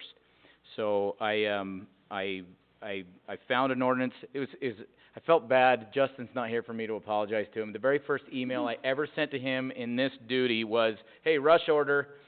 So I tried to do most of the work. I found a very clean, very simple, straightforward ordinance that was done by Panguitch City, where they enacted it, and went ahead and modified it to fit Parowan without really modifying any of the structure of it, with one exception, which I want to make sure that we discuss. And sent it to Justin, and he fixed some of the formatting. I think he changed maybe some of the whereases so that he felt good with it, and it was good. The one thing that I did add at Rochelle's request, and the reason I bring it up because I would say it impacts the short-term rental discussion, and it impacts a policy. I don't want to say code because it's a policy. And that is, if you look on the third page, there's a line that says business license requirement. This is what I added. Businesses defined in the previous paragraph, so let me explain who that is. That's anybody who the TRT tax has to collect it. And that's anybody who's already collecting it as it is. Just as a little quick side note, TRT tax is collected and remitted to the state. It's collected and remitted the same way, through the same general process as sales tax. Businesses send it straight to the state who distributes it. It doesn't go through the county or anything else. Most of the short-term rentals, so now we're not talking hotels, but the short-term rentals, the parent company that they work with, whether it be VRBO or, Airbnb, they actually collect it at the time the person through the website, pays for it, they collect it at that time. So most of your small, people that are renting out a back room or something in their house actually don't have the burden of collecting this tax and remitting it. The nice thing is that we're not putting a new administrative burden, if you will, on the citizens that have small, rentals, by making them now collect a new tax, and we're not putting a new burden on Judy and, everybody in the office to have to administer this. The nice thing is the mechanism is already there, it's already working. All we're doing is changing the rate by 1% that gets collected by the state and distributed back to us. However, this says, back to what I was saying, that any business that has to be collecting this tax is required to obtain and keep current a business license with Parowan City, in accordance with Parowan City Code annotated, and that's our business license code. And in the past, as a policy, the city has not been requiring some of these small short-term rentals to have a business license. It's $50 annually. This would require those businesses to have one. So I guess that's the question. It's kind of where the rubber meets the road on this. Do we leave that in and require that? Do we pull it out and it just changes the rate? Do we wait to put some language like that into a possible short-term rental discussion at some point? Or do we just leave it in? You know, I don't really have an opinion. Although, as I read the code, it appears to me that if they're in business, they should have a business license anyways. That's the way I read our code, but it hasn't been really our policy, so. So does it state in there that we don't right now say that they don't require to have business license, right? It doesn't say anything about the way it was. It just says. In our policy or. Yeah, and I don't know if it's even written in policy. I think it's just been our policy is people have asked, do I need to have a business license if I have a short-term rental? And they said no. And we've said, no, you don't have to. But now, if we instate, as it states now, we would require them to. Exactly. And I confirmed that with Stacy. Yeah, but now, Yeah. and I've confirmed it too. My brain. But for them to get a business license, they're gonna have to have the neighbors sign off on it now. Yeah, this would fall under a home occupancy business. License, right? And they would have to. Yep. Oh, notify everybody so many feet around their. Whatever and stuff like that. Yeah. Right. So you see why I pointed out. Yeah. We had one resident call, they called Molly, they texted Molly, and she asked me to call them back, and I won't say who it was, but they said, just to be clear, we're in support of this. We want to see the revenue coming into the city. Oh, and another important point that I need to make about that. They asked, is there strings attached to this money? Because normally with TRT tax, with the county option TRT tax, there are strings attached. It has to go specifically to tourism and things of that nature. As we all know with the RAP tax, which we're looking at, there's strings attached. Specifically in the municipal building, or the municipal code, talking about the municipal transient room tax, the money, the way it's explained in the code, is for general fund purposes. Mm-hmm. So we treat this like property tax and sales tax. It comes into our coffers. We can use it however we want.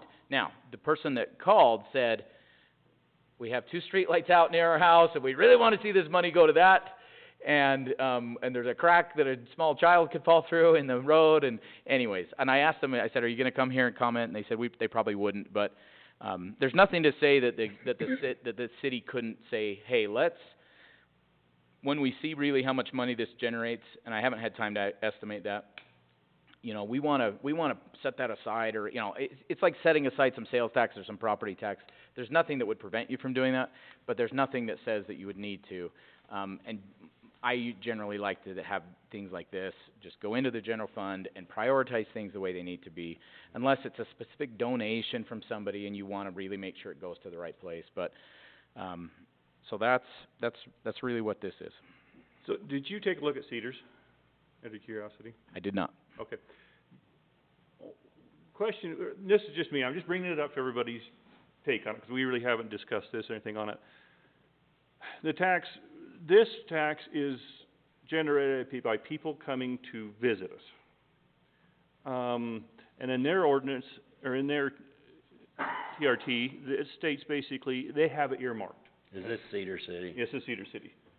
They have it earmarked for designated areas it goes to, but it's also,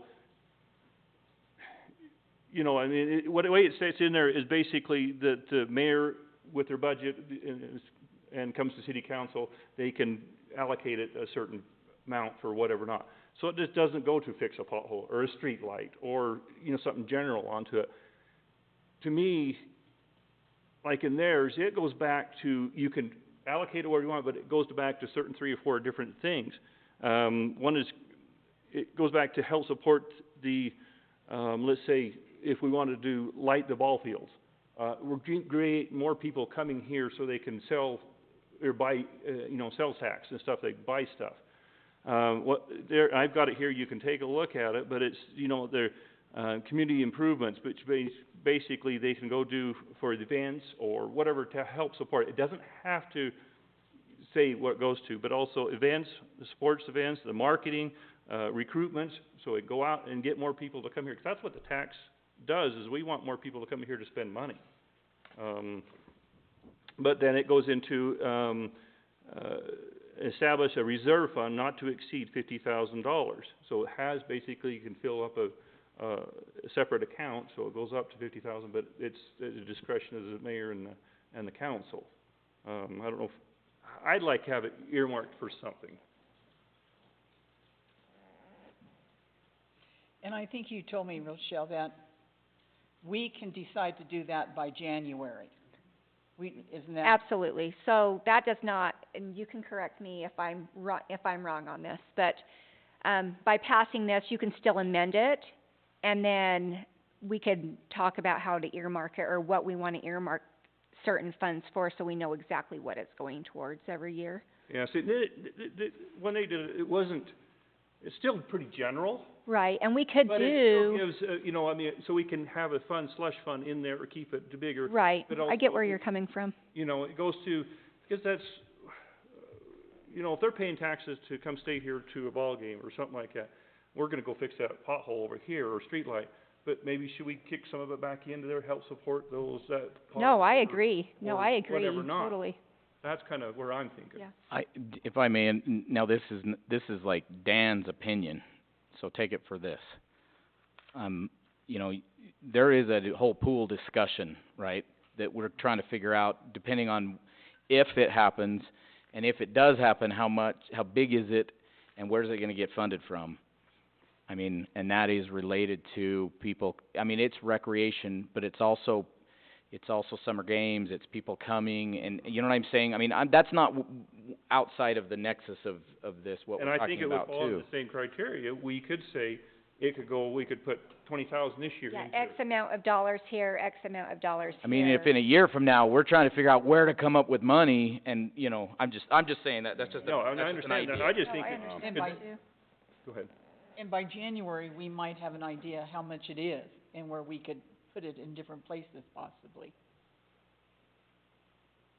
I mean, a general idea, not, you know. Right. I mean, we'll know really good after we have data, but I could talk with Maria at the county. She could probably give us an estimate of how many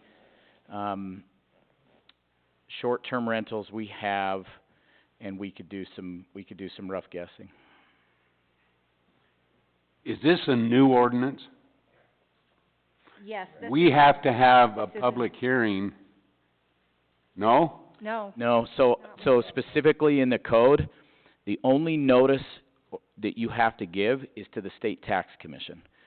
Not that, We don't have to change to add an ordinance, we don't have to have a, not that I, Not in the code to enact this. And Justin asked about this, he said, double check your noticing requirements, and so, Callie and I looked at it. and there's nothing? It's pretty simple, it just says you have to notify the state tax commission, you have to create it by ordinance, and you have to notify the state tax commission. But under our ordinances, it says And I asked Callie, and I said, so what does that mean? 'Cause we were concerned we didn't have the time to get it done. Exactly. And I don't wanna speak for Callie, but she seemed to think it was good, so. Well, I'm a little, And the research that I showed too, and I talked to Jim Clayton as well with the State Tax Commission, and I didn't see anything as far as a public hearing or any notice to the public or anything like that. but With a this tax, type. a tax requires a I think public it's, hearing. but I think it's because it's not a tax that's affecting all of the residents of Parowan. It doesn't affect every resident. If it affected every single resident in Parowan, then yes, you would have to go through those No. procedures. Gee.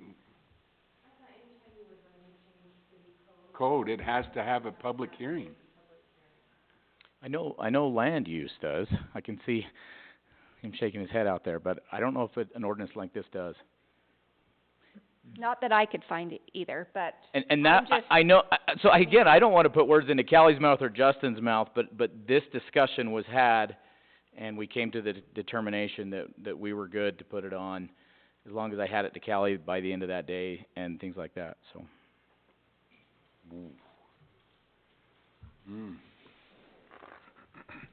I mean, worst case scenario, if we haven't gone through the process correctly, this ordinance would be invalid and we'd have to do it again. And, you know, and then it would kick the can to April 1st. You know what I'm saying? Okay. I mean, you guys have to be comfortable with that, and I wish we could ask Justin if he was here, but we could actually pull up the code. If we wanted to pull up the code right now, it's pretty, there's not a lot there, but it's in 5912-352 Utah code, if you wanted to pull that up.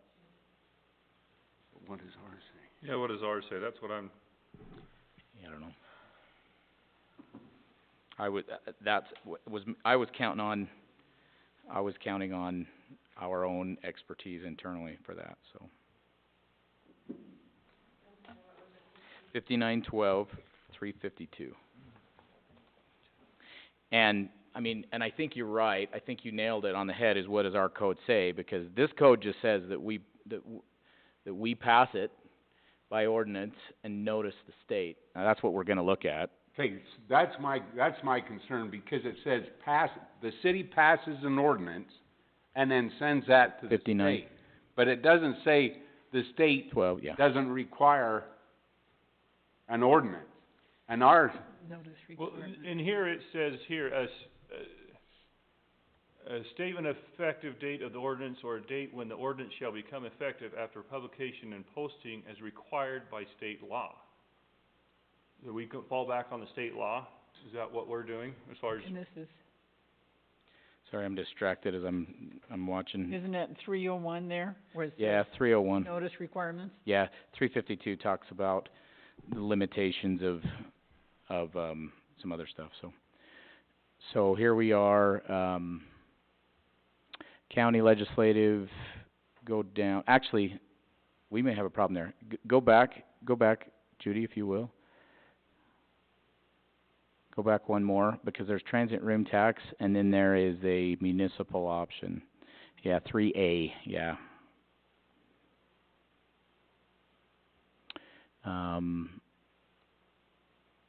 Enactment or appeal is 355.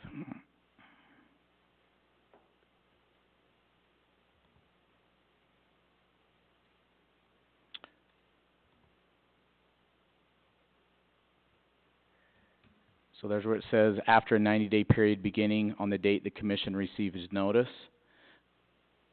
meeting the requirements of subsection 2 from the city or town. And 2B says that the city or town will enact or repeal a tax or change the rate under this part, the statutory authority of the tax described, the effective date of the tax, if the city or town enacts the tax or changes the rate described. So it really doesn't describe, and it says notice requirements. If you go down, doesn't it say, I mean, all the notice requirements is us notifying them. but it says the statutory authority for tax, okay, that the city or town will enact or repeal a tax or change the rate of a tax under this part. And in our ordinance, we have to have, a public hearing in order to change or create a tax, don't we? Well, on a property tax, you do. Or any tax, doesn't it? I don't know. I mean, I can't answer to it.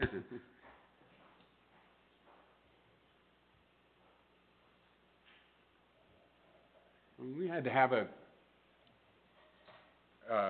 meeting, I know the justification on property tax because it's involuntary for every single person that owns property, and they will start paying. This is more along the lines of a user tax, like a sales tax, and I don't know if the same thing applies. we had to have one last time when we, So, If you don't feel comfortable with it, there actually is one other option that we can still get the October 1st, but it's a special meeting next week. And if there is a public hearing requirement, but, I mean, you're gonna have to have 10 days, so that's probably not gonna happen anyways, or 7, you know, the public hearings are different. But I'm telling you that the public hearing requirements that usually are spelled out in state code. So again, now we're back to, is this a requirement from our own code? And yeah, but I think we're still, our code we kinda default back to the state. yeah, and I'm telling you, it's not in the state code that we have to have a public hearing. well, I guess we can do it, and like you said, they can come back and say it's null and void. Or they can say, okay, we accept it, but, I mean, we have to have anytime we change our ordinance, it requires a public hearing. When was the last time we did an ordinance? I don't think it does. No, well, we had to have one when we, the great Connex War of 2018, you know, we had to have that. What was the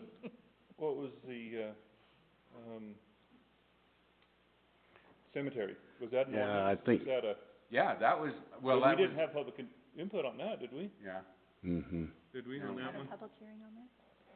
yeah, 'cause we were talking about increasing the fees. And Justin may have been more concerned with the notice timeframes, and he wasn't thinking in the context of whether we were gonna have a public hearing or not.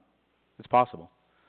Well, I mean, just like with the MOU, we can pass it and we can get started, and then when they tell us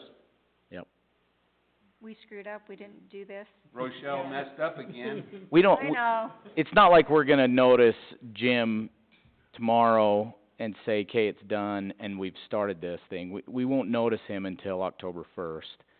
So if we pass this tonight and then come to find out it really needed a public hearing, well, Then we can go through the public hearing and That's do what I'm all saying. that, and then we can notify them, and then we'll just start it in April.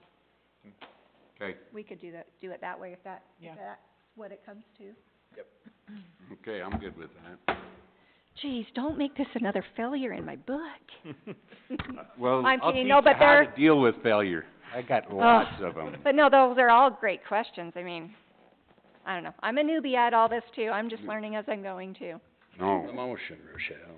But now, I would like to have earmarked in with the, put in, we earmark it where it goes and stuff, not just a general. So when do you want to have a discussion to earmark it?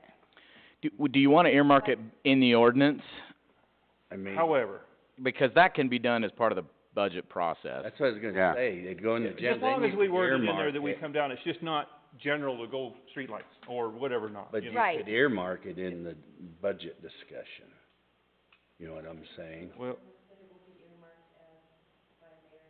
council, yeah, that's, That's what I future would- time. Let's Yep. do that. I would say do that, and then we can, Yeah. then we can hash over what we wanted. Right, and where we want it to go and, Yeah. cause I mean, maybe we'll get all of these funds and we're just like, oh my gosh, how are we gonna deal with, Sure. $1 million in funds that's coming in? But Larry we has, could earmark it. Do you,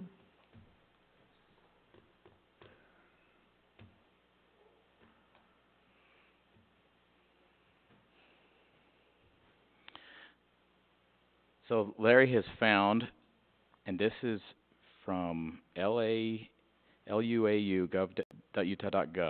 Utah Land Use, How do we collect the TRT? Question mark. Municipalities are empowered to collect the transit room tax under 5912(3)(a). This requires a public hearing to consider the tax. Be sure to inform the affected entities such as hotels and short-term rentals of the meeting, and then adopted by ordinance in an open meeting. Okay. April 2023 it is. 'Cause not that I'm the... This is like a, the fact that it's on utah.gov's website, this looks to be like a pamphlet, kind of a how-to, Yeah. but I'm thinking that it holds some weight. Is that the one from Moab, Larry? That pamphlet? I think it was just on the utah.gov 'Cause website. we got one a long time ago from Mhm. Moab that had all of the requirements and... So then let's schedule a public hearing. 10 days for public hearing. Then we'll just schedule a public hearing, we'll do that, I then still, we'll pass it. should we visit next city council, just with public hearing for that, I mean, Yeah, and public hearings, I mean, some of them are say 7 days, some say 10 days. Regardless, the challenge is this: we don't have 2 weeks, because 2 weeks we missed that October 1st. We may not even have enough time to get it into a special meeting, and I would generally discourage having a special meeting with a public hearing. seems like we're, Yeah, 'cause it seems Put like the you're stuff trying to to hide. sneak it around. Yeah, So yeah. just maybe on our next city So, council we're looking meeting, at April then. Yeah, we're yeah. looking at April. which it'll still go through, it'll just be, revisit this soon, not just let it go till Yeah. April. No, yeah, Oh, let's no, get no, it, no. let's get it wrapped up soon. Yeah. Yeah. And we may as well, there's nothing to say that we don't add it language into here about, I would say look at Cedars, that was really, okay, I mean, I don't know if you wanna look at it, but it was just Yeah. pretty good, so. and what are your feelings on, like, the business license, requiring them to have a business license? You want my personal opinion? Yeah, I think that if you're gonna collect taxes from those that get a business license, you need to require everybody that's engaged in that occupation to have a business license. that's my own personal Rochelle Topham opinion as well. Because But- if they're upfront and they come in and get a business license, then we're gonna charge them a TRT tax. If you're gonna be shady and not get a business license, I just really think that we need to be upfront and above board, and if you have a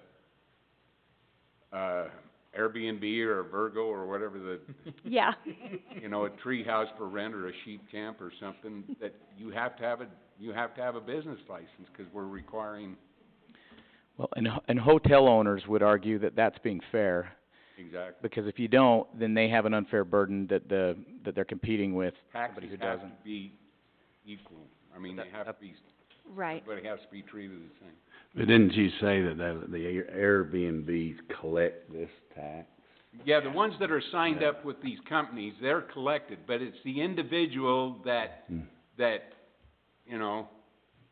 has a friend coming through, that has a friend that wants to ski in Bryan Head, Yeah. and roundabout, and then they just say, here, you can have we'll rent this to you for $100 a night or whatever. Right, The big outfits, they're collecting, because that's how they get their yeah. chunk of the pie. Sure. And I know in Panguitch, they've had such a huge issue with, all of their rentals, like people just renting out their homes, they've changed them to short-term rentals like that. And so they actually had to put a cap on how many could be in their town because Well, of that. and it destroys your rental, the people that... Right, and I don't see that happening right now in Parowan, but that's something that we can keep an eye on, Yeah, if, absolutely. especially with the business licenses, it's just a way to. Well, also, requirement of business license, doesn't it have to be up to certain standards, and they have to go and inspect the home? I would think I would rather have, if I was staying in a BRB, that's maybe up to a code to have, I'm not sure on that. Do they on that? They don't? If, like, I'm saying, like, does the fire marshal have to go in and do that? No?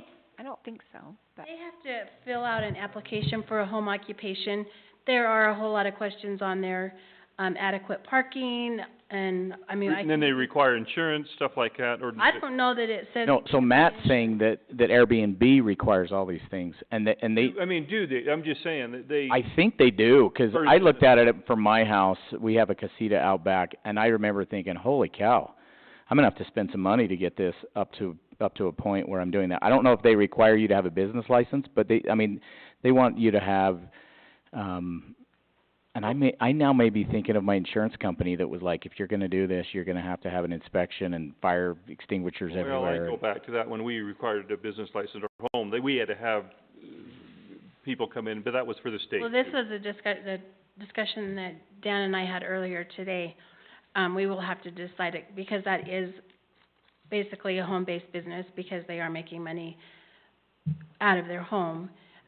Would have to go through that process, and part of that is the notification to neighbors. And they can come back and say, no, we don't. If you get so many, rebuttals from that, then it goes to, I can't remember if it's Board of Adjustments or Planning and Zoning. So it goes to a different committee to determine whether that's okay or not. So that was my big concern with licensing the Airbnbs. We don't wanna make it difficult, but yet they are impacting their neighbors. So we They wanna are. make sure they're okay with it. Well, then they're impacting the town. Yes. So they can come in and go through that process, they could possibly be denied a license.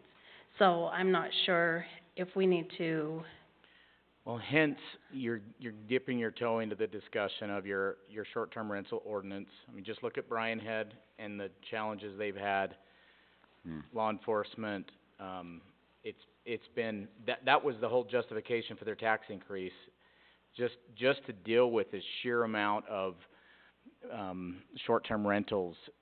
It's a whole different animal. And I'm not speaking against them by any means, but when you have 90% of the town that's doing short-term rentals every night, it changed the whole dynamic of the town and how the town really had to interact with all of them, so.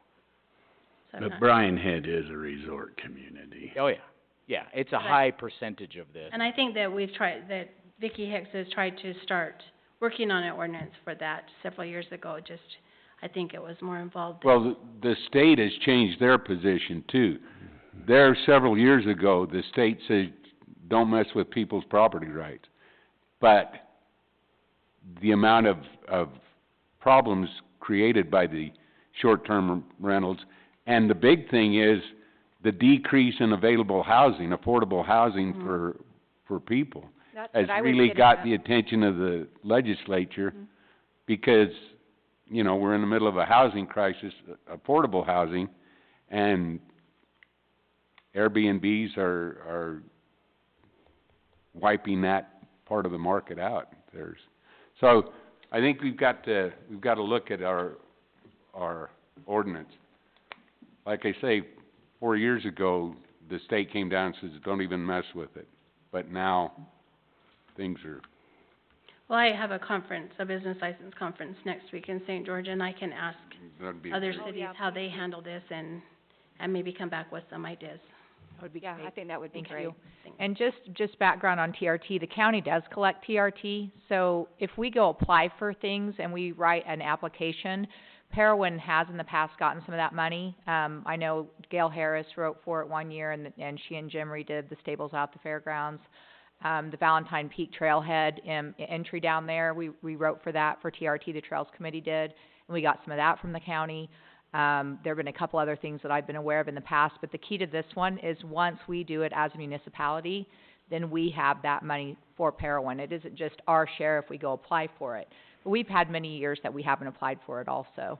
And haven't they asked, are you guys not getting TRT tax? Like, why are you not doing that? I mean, didn't you tell me that? We aren't doing it for ourselves, but we can go ask for. No, I know, but haven't they said, why aren't you doing this for Oh, yeah, yourself? they actually have. They've actually come and said, you need to do this for yourselves. And that's another thing that spurred this whole thing this year, is the county saying, Parowan needs to do RAP, Parowan needs to do TRT. In fact, in different grants that I've applied for, I've been told historically, well, one of the first things Parowan needs to do is RAP and TRT, but the administrative process has been difficult.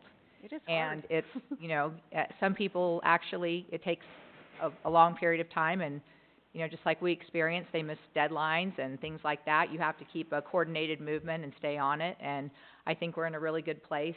You know, moving forward, we'll have our TRT coming in specifically for Parowan starting in April of 2023. I don't see any reason why we won't. Because if someone goes and rents a room right now, they are paying a TRT tax, it just goes into the county. Yeah, Instead of just it not going coming for to us us. to just determine how to use it. And so there are deadlines. I mean, if anyone in the community is interested in that, there are deadlines for applying for TRT from the county, but that's, I think it's already passed for this year, and by next year we'll have our own. And once we have our own, we're not going in and filling out the paperwork to ask for a portion of it from the county. We just have our own that, we are using to pursue things for ourselves. And very often it is for, travel and tourism, which would be things like amenities that bring people in from out of town. I mean, that's kind of the mechanism, the vehicle for that, just like RAP. I mean, RAP is for parks, arts, and recreation. TRT is generally for travel and tourism.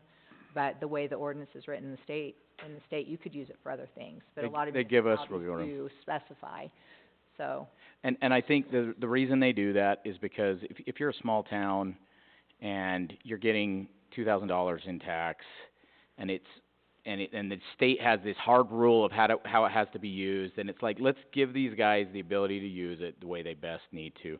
But if I could sum up marching orders, if you will, we obviously gotta make sure we cover the public hearing stuff. We want to look at the public, or the business licenses, really that's more than anything, that's just for the council to consider. Stacy's gonna double check on that some of the way the others have done it. That can be put in, or that could be held off until we, you know, maybe go down that road, whatever the council wants to do there. And finally, we wanna maybe add in some earmarking language to it. Does that capture? All right, so, I would move that we table item number 15, the transient room tax. I'll second it. all those in favor? Aye. Aye. Aye. All right, motion carries. Okay, moving to number 16, reinstating commercial impact fees. This is a discussion as well that could either move to action or table. Well, I think the time has come to reinstate the impact fees. They've been suspended to entice businesses to come, and I think we've got a climate now that, we don't need to subsidize that, and we shouldn't anymore. The residents... Mark this day down, Dave. Huh? Mark this day down. I agree with you. Okay. That is Thank twice you. in 2 meetings you two have agreed on something. Questions on this one here. I brought it up because it was the idea come from the economic board, to do this originally. And I brought it up to their attention on our meeting this last week. And I wish some of them were still here, or here tonight, and stuff, give their opinion on it. They were against it, at least doing it right now, because I know there's several businesses that are looking at it. I don't want to discourage them. That's the whole thing, was getting the businesses here to generate sales tax and jobs for the community. I hate to, you know, we need to reestablish it or pull it back, but do we give it a time frame? Because I don't want to just say, here it is, you know, these couple businesses or whoever's looking at it, is that going to deteriorate and say, no, I'm not going to go someplace else? You know, that's kind of, almost look like we just do, you know, 6 months, year, I don't know. I mean, that's... No, I think we need to do it now, because those businesses that I've talked to, they expect it. They're surprised when they're not. They ask, what's the impact fees? And you say, well, they're suspended, and they almost like, well, they really don't care. So, Judy, I'm going to ask you this question. I should have had you up for it. What does the impact fees go for? Fire, water, sewer. Power. So it's for future, Yeah. what they put on, Mhm. but it has to go, that's where it goes to. So Is if there- I could describe just in general the concept, you have, and think of it in terms of people, not businesses for a second. New people move to your community, and now you have to get a bigger water tank. Well, the people that are here, like, we didn't need a bigger water tank until everybody else moved here, they should have to pay for the new water tank. That's what an impact fee does. Correct. And that's by law how it has to be used. You can't use it to maintain an existing service, you can't do all these things. It just has to go towards either planning money or infrastructure related to that new growth. Commercial has a really big impact on the system, but on the flip side, and I think that was the justification of why the council decided to do it, I wasn't here, but I can guess, is there is, when you get a new business, they actually add something to it. They bring in sales tax, they bring in jobs, they pay a higher property tax, so it's like, well, we're gonna suspend it for commercial because we really wanted to incentivize, knowing that, yes, we're now gonna have to basically shoulder the impact of their growth on the system, but the cost outweigh the benefit, or the benefit outweigh the cost, and that was, I'm guessing, the discussion. One thing, do you want me to talk about, there's other incentives that are available that communities can do that don't put a burden on, because you can't really argue with the fact that when you don't collect an impact fee, you put a burden on the existing citizens, because now they have to shoulder the upsizing of things, right? They do have other mechanisms where you can give incentives, which I think ought to be looked at. They're being highly, I wouldn't say litigated, the legislature is actively changing them. I have a white paper on House Bill 151. They just barely made a big change. You know that cities battle each other to try and get a Costco and all these things and all these incentives. The incentives they throw at getting a pro football team to build their stadium is obscene, frankly. And so for a long time it's been, how do we give all these incentives? And now there's a lot of articles. In fact, I Googled it, and man, I found like 10 articles on the first page of Google of why incentives are maybe not do what you think that they should do. I'm not trying to talk down incentives. I'm just saying everybody's kind of rethinking it, including the state legislature. One of the things that they have is you can create a CRA, which is a community reinvestment agency, and you can basically strategically provide incentives. You can say, okay, if a business comes in within this area, and it could be the whole city or it has to be a defined area, and if it brings in 5 new jobs, then we're gonna give them a portion of their new property tax back to them for 5 years or 10 years. It could be 100%, it could be 50%. The good thing about that is the current tax system is not impacted, because they only get a portion of the additional new tax dollars that they pay. If that's raw land, it's sitting at a value of $100,000, it's in Greenbelt, they're gonna pay a very small property tax. After they come in and upgrade it and put their business on it, now they're gonna pay $15,000 a year in tax. Well, $7,000 of that, or actually it's just the margin, it's just the increment up above, would come back to them for 10 years, which helps them finance their growth. After that 10-year period, or whatever the terms are, then the full new growth hits the city, and then the city gets that new property tax revenue. But you've basically, you've given them some incentive to come in, didn't impact the residents, so it's kind of a win-win. But the state legislature has just clamped down on that, and they've said you can only still do these in certain circumstances. You can do them for small businesses. What does that mean? It's actually less than 20,000 square foot building, retail. Or if there's a housing component, you can do it. Or if it's in a low-income area, and that's by census tract, and it has to be 51% of the people are less than 70% of the average county median income, which we don't qualify for. And you can't carve out a specific area. Anyways, there's carve-outs for this, that the city could create a CRA agency and then create a project area to incentivize growth if we wanted to. Which, again, that's not talking about commercial impact fees, but I'm just saying there are some other things that we could consider to do. Well, I kind of agree that this is not the time to do it. If we look maybe in 6 months to see what's going on, or the ones that we know are looking at it now, to make them exempt, or do a 50% impact fee, And then come where back it's and still, and then come back and revisit it and revisit it in a year, 6 months, whatever. 6 months or a year. But I think with the economy the way it is now, we wanna have businesses come that we need to have that incentive still. Just my opinion. At least for a short time, not, that's what I think too. Well, I know what you're saying, that you don't wanna discourage those that are right now, but you have to draw the line somewhere. That's why I say if we do 6 months, 6 they months don't or a pull year. the trigger and say, this is, you're not here in 6 months? Or commitment, you know what I mean? Year, something like that? But the citizens are still paying as they're building. They're charging their But they do have jobs impact and they have fees. taxes.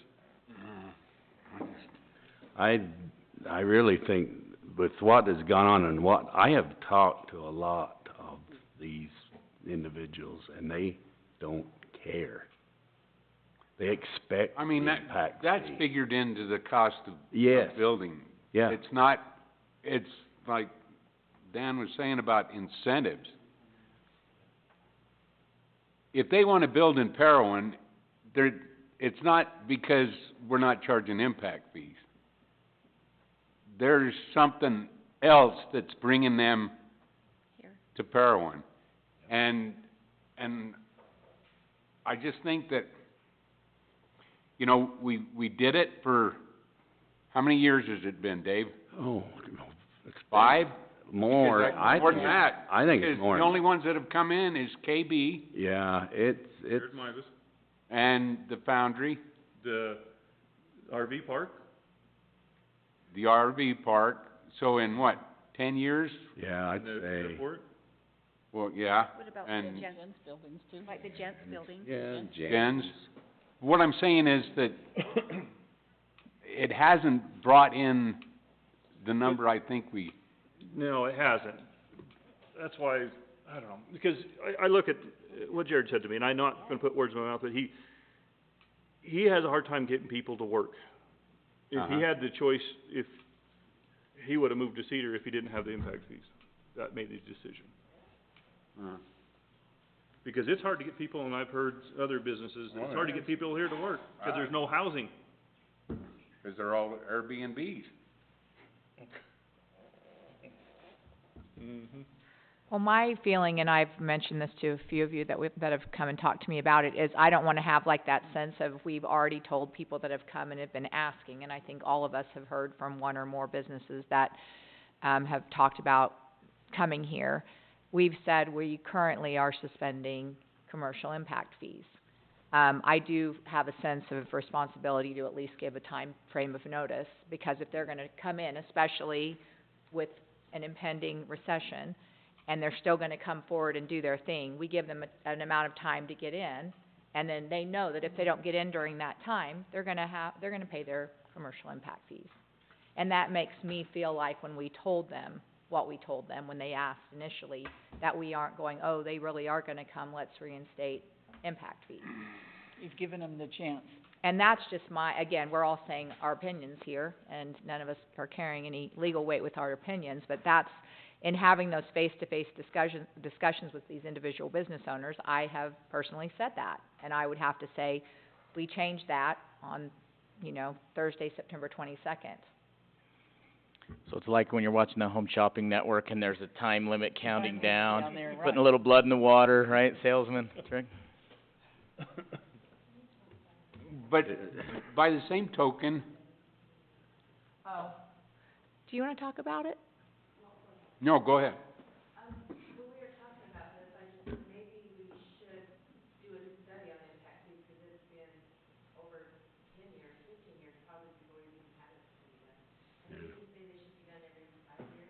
Yeah, the impact fees are highly, highly litigated, and it's the builders lobby that litigates them, and they have shortened the window of how much time you have to use the impact fees, and and also shortened the window of how often you should have to renew your plan, and the study that says what the impact fees are based on. So we really should be doing it every 5 to 6 years at a minimum. Correct me if I'm wrong, power board members, Stacy and stuff, the power board's doing that now, aren't they?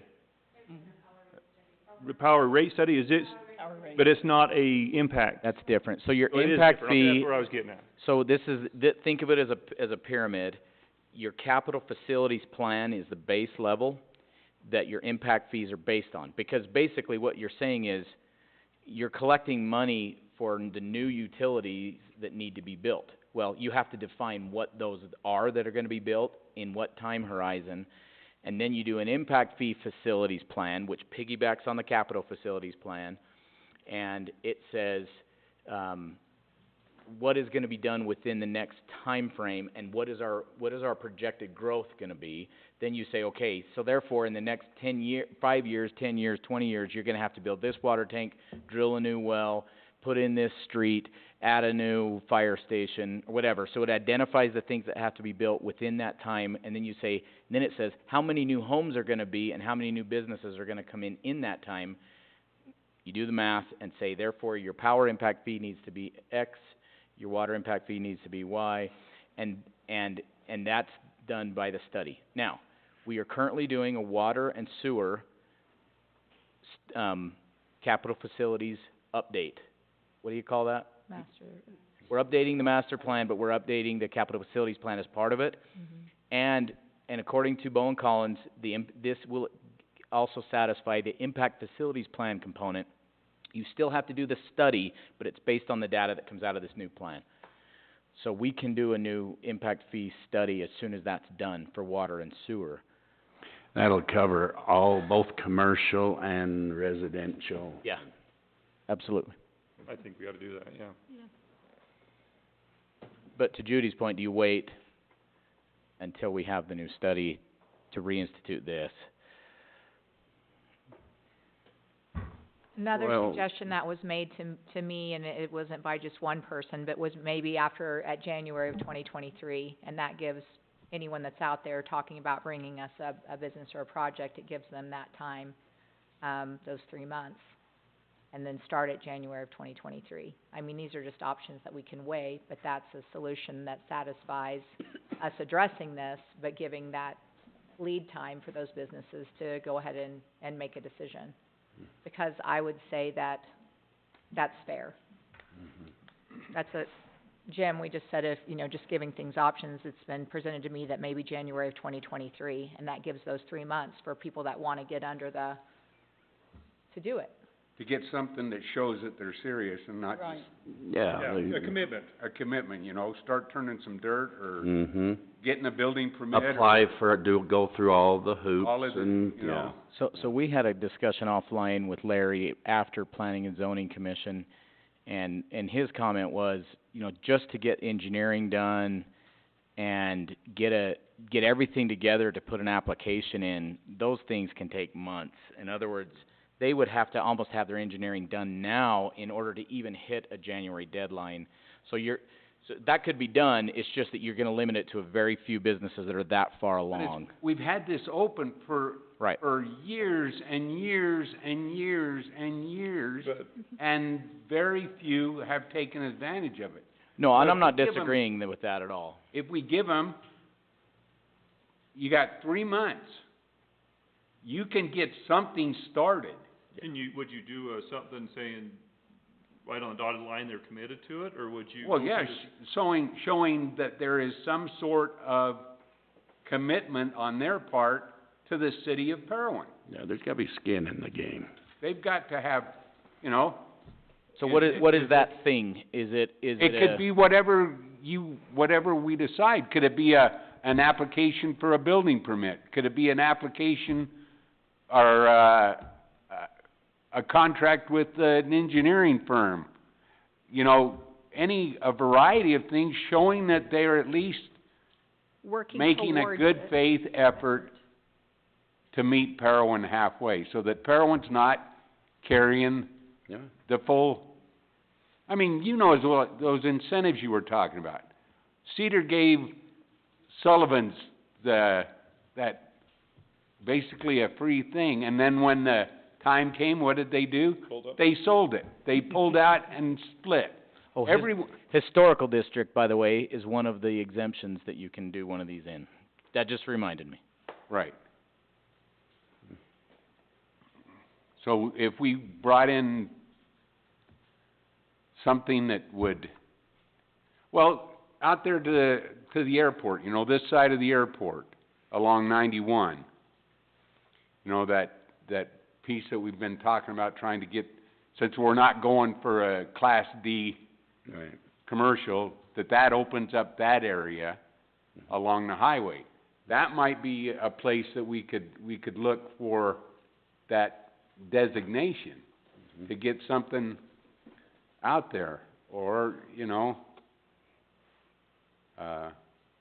there's other places we can look at. Just one other thought. I don't know, 'cause I've never established an agency, the time frame to establish an agency, but you could, instead of feeling like you're just pulling everything off the table, you could make the timing of it that it coincides with a different incentive. So, yes, as of pick a date, this incentive ends, but we're gonna replace it with another incentive. That's not sending a negative message to businesses. It's just saying we're changing our policy, our incentive programs to be more in line with, you know, blah, blah, blah. I'm Throwing out shooting from the hip. Mm-hmm. And I don't know how long it takes to create that agency and get it effectively in place, but that could be a time frame also. I just think there needs to be parity between the citizens and the commercial business. I realize they bring tax dollars, they bring, you know, revenue. I realize that. But they also figure that into their costs too. And we just need, the citizens are sustaining the burden right now. And we went after, you know, for a tax increase and things, and so I just think that they need to be reinstated, so maybe it's a question, when?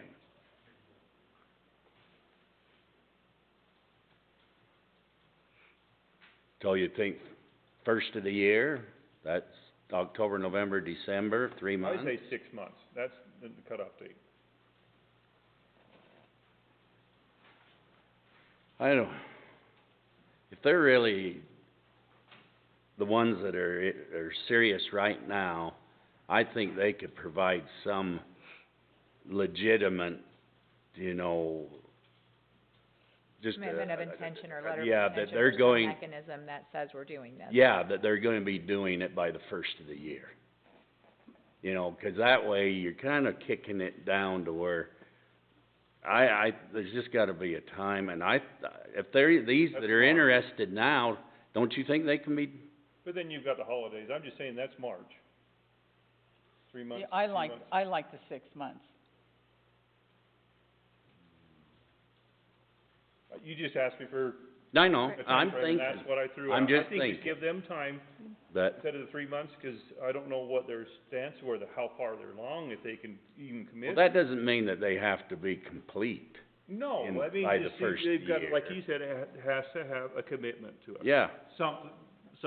and I think they could have a Something commitment. definable and Right. measurable. And I think they It's could not by the vague. first of the year. I think that's reasonable.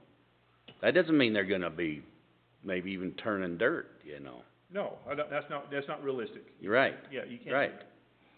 Would you have them give us a letter of intent, which the city would have to accept? Something like that, it just basically says, but Because a letter of Falls intent back could to- be really hollow. It could, I mean, it would have to have enough, I've made lots of promises. yeah. Yeah. Because I just can't think of anything official other than an application. And that application, there's a lot of things that it has to, all the checklist of everything before it's officially accepted as an Before it's application. complete. And those are the things that take time, so anything short of that's just a promise. So maybe if you said the city would have to accept it, therefore, we're not gonna accept an empty promise. You know, tell us what you're doing, and, I don't know. I could live with 6 months, but I wouldn't go much beyond that. because if somebody's gonna do something, they're gonna do it within 6 months, I would think. I would think. Especially if we put that time frame on it. Right. Mhm. You know, they We're adding can back in. think around as long as they want, because there's no incentive for them to get anything done. And this way, we're saying in 6 months, we wanna see some proof in the pudding. We wanna see what it is you plan on doing. If we're going to waive or suspend, what's the word? Suspend. Waive Suspend, the suspension. Waive the suspension. yeah, suspend the They're impact, suspended now. To unsuspend. unsuspended. Cut your suspenders. That's what I was like, suspenders. So if we give them 6 months, that gives them plenty of time to give us something that we can say, okay, we believe you. Should you say by then, turning dirt? No, No. I wouldn't make it that, but something just like Dan said, that's measurable, that's, solid, Like I have all of my engineered plans, here they are, we are moving forward. yeah. Well, our policy has been a complete application with all the components for submission. And I would think. But doesn't that there's some of that stuff takes time to do though, doesn't it? It does. Yeah, so, But it wouldn't even have to be a complete no, it just. application. If they're showing that out of the 12 things they were supposed to do, they've got 6 of them done, just so that we're protecting. Then are you gonna let them kick it down the no, road another 6? But then you also could put on there, they have to own the property here also. No, Yeah. that might be what about that, Dan? Well, I think they have to own the property in order to apply, don't they? Mm-hmm. Yeah, before it goes through, but I think that is, they can't be just saying, look at this, but yet they don't own the property yet, We're looking to buy this only if we can get this. Yeah, I like but the not completed application How because, about a projected completion date by them, some kind of a Or a start date. Yeah, Turn and dirt. something that says. And then hold them to That they are that. gonna make a commitment that Yeah. we're doing it, we're Yeah. gonna start, we're gonna be finished, we're gonna be whatever. Or an application date end, or when the application gets finalized, we can submit, I don't know, yeah. So I think, but we're talking 6 months. Yep. I would go 6. Cause that gives them fair time, the people that we've talked to, and they already said that it is, 3 months is, So, especially with holidays. what's that puts, what are we, we're past the 20th. We're back of to October. April 1st, 2023, when everything happens. In So April. I mean, we're, September, October, November, December, January, February, March, middle of March, end of End of March. March or first of April. Let's just do Yeah. April 1st. April Fool. We don't want any of that April Fool. Okay. I like a complete application just because there's so much vagueness as what is Complete. intent or anything up to a complete application is posturing, and that happens all the time. They explore, there's calls that I need to return right now for people that are exploring ideas, and, I mean, that kind of stuff happens all the time, and you'd hate for them to say, wait, you can't charge these to me because you said that all I had to do is, and it's 3 years from now, and they're like, no, we did it, and it was before the deadline. A complete application is something that is an official thing. That's all I'm saying. And 6 months isn't unreasonable. 6 months is not unreasonable. I mean, they've either gotta be, it's fish or cut bait, and they've gotta be pretty much fishing. They've gotta be talking to their engineer, negotiating on the property, and all those things right now. That should be done. And those are the people we're concerned about pulling the rug out from under them Right, anyway. exactly. Right, Yeah. right. I would almost put it the day, end of, March 31st, cause the 1st is actually on a Saturday, and that Friday, March 31st is just an end date. Good point. Like that. Okay, do we have a motion, or do we wanna keep discussing? I think we've discussed this. Make your motion. I'll make a motion. Okay. Okay. I make a motion that how do I say it? Keep, Reinstate to reinstate the, commercial impact fees. thank you, commercial impact fees on March 31st of 2023. But don't you put, but with the people that have, People that have given a complete application prior to that date. Prior to that. March 31st. No, I think you actually gotta put it the other way, cause that's the day that they reinstate. But if somebody has filed a complete application, they still get the exemption. Right. On March 31st, Yeah. yes. So they have to have the complete application by March 31st. And the other thing that's really nice about this is a part of that application, we define the fees, we write it down in the documentation. So anything up to that, we're gonna put a 0 on impact fees. Anything after that, we're gonna put a note. We're gonna put the fees as they are. Is that okay, Judy? Okay. What do you have? Did you get that enough, is what I she's... was like, what do you have?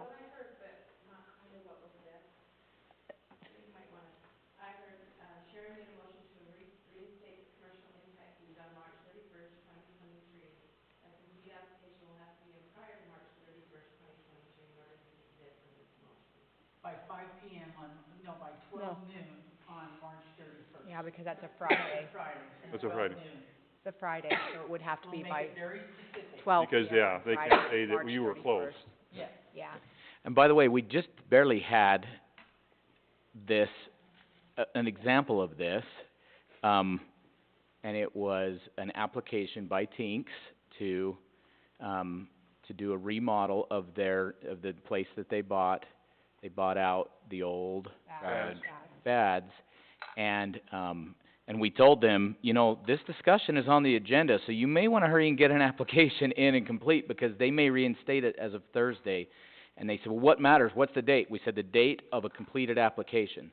So they hurried and they had their application done anyways, and they hurried and paid their fees because they wanted to sneak in under the thing. So I think that's why this is a They good came to the Historical Preservation Committee and got approval Yeah. Oh, good. on that. They did that quite a while ago. So I'll second that motion. Okay. All those in favor? Aye. Aye. All right, motion carries. Are you sure you're? All right, now moving into our work meeting, and it's a short agenda. It's the reports, updates, and old business follow-up by each of you and any of the staff that are present. We'll start with Jim. The only meeting it wasn't really a meeting, but I had, since the council approved the veterans talking to the, Public Works,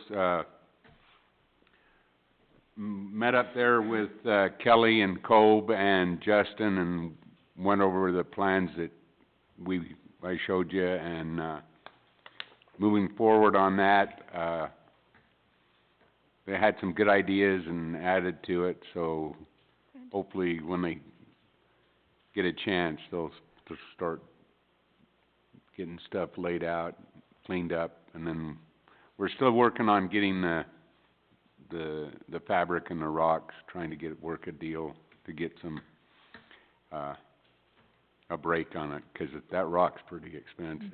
Anything's expensive. Yeah, but anyway, that's all I have, Mayor. Okay, thank you. And I don't know if it's good enough, but I know at the quarry, there's the red rock that can be crushed, but I don't know if it's the right color or the right kind of rock. But that rock can be crushed, and it is red rock that matches like our Valentine Peak color. It's that they used over at the fairgrounds They just along crushed that all the wagon quarry. wheel fence. So I don't know if that, I mean, that's just, Go look I mean, at it, nothing's Jim. free, 'cause you've got the labor involved, but we already have that. If you like it, if you wanna go look at that, it Where looks they've pretty got it good. stockpiled? Just in the quarry, it's in there at the county, Go in the the pit? gravel pit. It's up there by the 5 Mile. Oh, it's right there where you gotta This drive, is in the right? county gravel pit. Oh, they hauled it down? Okay, 'cause Yeah, that's where it came from. there's quite a bit in there, really. I mean, it's just, it's I think product. we're thinking, at least 7,000 square feet of, 3 inches or so. And we I want think it they to look really have nice. that size. Go look at it, Jim. I will, Yeah. I will. Yeah, and if it's free. Yeah. All right. So the bigger areas that, along the fence line, they took it just as is, but then they crushed the area that's around where the Marshall walk, the walk-in area, that's where it's crushed. So you can see it in 2 different sizes, just depending on if you wanna, Yeah, we were crush just it. kinda thinking that we were thinking maybe tie it in with what's around the Rock Church and Oh, yeah. that'll The be color and and stuff. with that's kinda where we were going with it, but I'll go out But and look. that's gonna be, if they ever do the remodel, that might come out, and so they could match yours. Well, but that's pretty much the same as what's around the 3rd, 4th Ward and Churches and stuff. the churches. it all goes together. Yeah, but just look at the red least that's what it hills. looks Look like at the red right hills, there. Jim. I don't get up close to it, but Look at the red hills. Awesome. that's all I have, Mayor. Okay, I thought you had something else, no? Okay. My turn? Mhm. We just had our Economic and Health Development meeting. We discussed this week just a little bit. They had some assignments they made as far as just looking at possibilities as grants and just getting ideas as far as the lighting of the ball fields. There's a lot out there they've talked. They still need to talk about, they've only talked about half of them, people that, the grants, and most of them are looking at 50%. Matching is what it is onto it. A few of them that were not kinda ideal for what we want to do. Yeah, we'll give you baseballs or something like that, you know, but nothing there. So they're still looking at that. And then, Lori brought the Eichelberger, she did the ordinance for, the develop meeting. She brought a first, rendering, and then we made changes, and then she's just also already set the second one out and change it to that, or we'll look at that and see if there's any changes. If not, we'll have Dan look at it, and then to, Justin and stuff like that, make sure before we bring it to the council. So, and I think that's about it, so. Matt, just a question, how do you think the Economic Development Committee is gonna feel about the 6-month reinstatement of the? Probably not like it, but I think it's a start. I mean, Okay. you know, I mean, my feeling, and because there was concern there was a couple business owners in there that they says, if we had to pay the fees, we would've went elsewhere. Yeah. Because, most thing is the jobs. Are people hard to get here? People can't live, you know, there's, business owner in Cedar, it's easier to get stuff, supplies, it's just, that's my thing, is we need to bring up this community a little bit better as far as the businesses. Well, maybe we could, you know, talk to them about those incentives or something that Dan. And that's ideas, about. that's where we need to look at too, that's. And I'll be coming to attend those meetings and Yeah. And then, explore. I really like doing stuff like that. Yeah. I mean, maybe we can, really, I do like that, you know, I mean, and I agree with you that the citizens shouldn't have to be a burden on them for the future growth. But I think we need to say, this is it, you need to get it done by, 6 months or Sure. something like that. I So appreciate it. that's where it is on that, so. Thank you. But, and, I'll bring up one thing to you, Mayor, on somebody there that wants to step down. So I'll just touch base with you on that, so. Okay. Is it the one we already know about? Probably. Okay. I'm just late getting to you. Same as Dave. Okay. We've already talked about it. I'm just late to the game. Do you still have a full, do we need another person? We'll need, Okay. yeah, and I would revisit it, some of them are not Some of coming. them aren't coming. Yeah, so I would, So recommendations. yeah. Okay. I don't have anything except the library roof was done and Stephen went up and looked at it and there's some pooling. So Tanner Edwards is gonna come back out and see what he can do. Excuse me, what does it do? Pooling, Pooling, oh, But you Pooling. said something with a B. pooling. pooling. But it's a flat roof and it's gonna be hard not Yeah. to get it to pool. What about the bats? Oh, they're still there. October, November. That's what that, Corey says, October, November. Then we'll do the next phase. But I don't have anything else to report. All right. Okay, so I attended, the theater board meeting, sorry. God. So we talked about a lot of different, like, future plays, things that they wanna do. The one thing that they are doing is that Jet was asked to do a haunted theater, and Jennifer Terry is actually going to take that on for Jet. And she's actually, I don't know, I haven't heard if she's already talked to the high school, but she is over like, it's like a version of the Rotary Club, the Interact Club, and she's going to see if they want to help her do that, which I'm pretty sure that they will. And they'll do like a haunted theater, October 27th, 28th, and 29th. And I really want to be in it. That's what I told them. I just love Halloween. Anybody who knows me, I just love Halloween. I love dressing up and just, I love Halloween. You'd be good, 'cause you scare the heck out of me. Oh, thank you, Jim. Thank you. But I'm dang near fearless, and until I came along, and then you're like towering along. Pretty scary. But they are gonna do that, and I think that was brought up, by members of the community, that they wanted more things, to do, around Halloween time, instead of just like the wards, doing trunk or treats and stuff like that. So I think that'll be fun. They're also talking about making, now this isn't for sure, so maybe, well, anyway, either being $5 admission or bringing, like 2 or 3 cans of food to get in. And that would also help with our food drive that we do in November for Care and Share too. So I'm just super excited about it.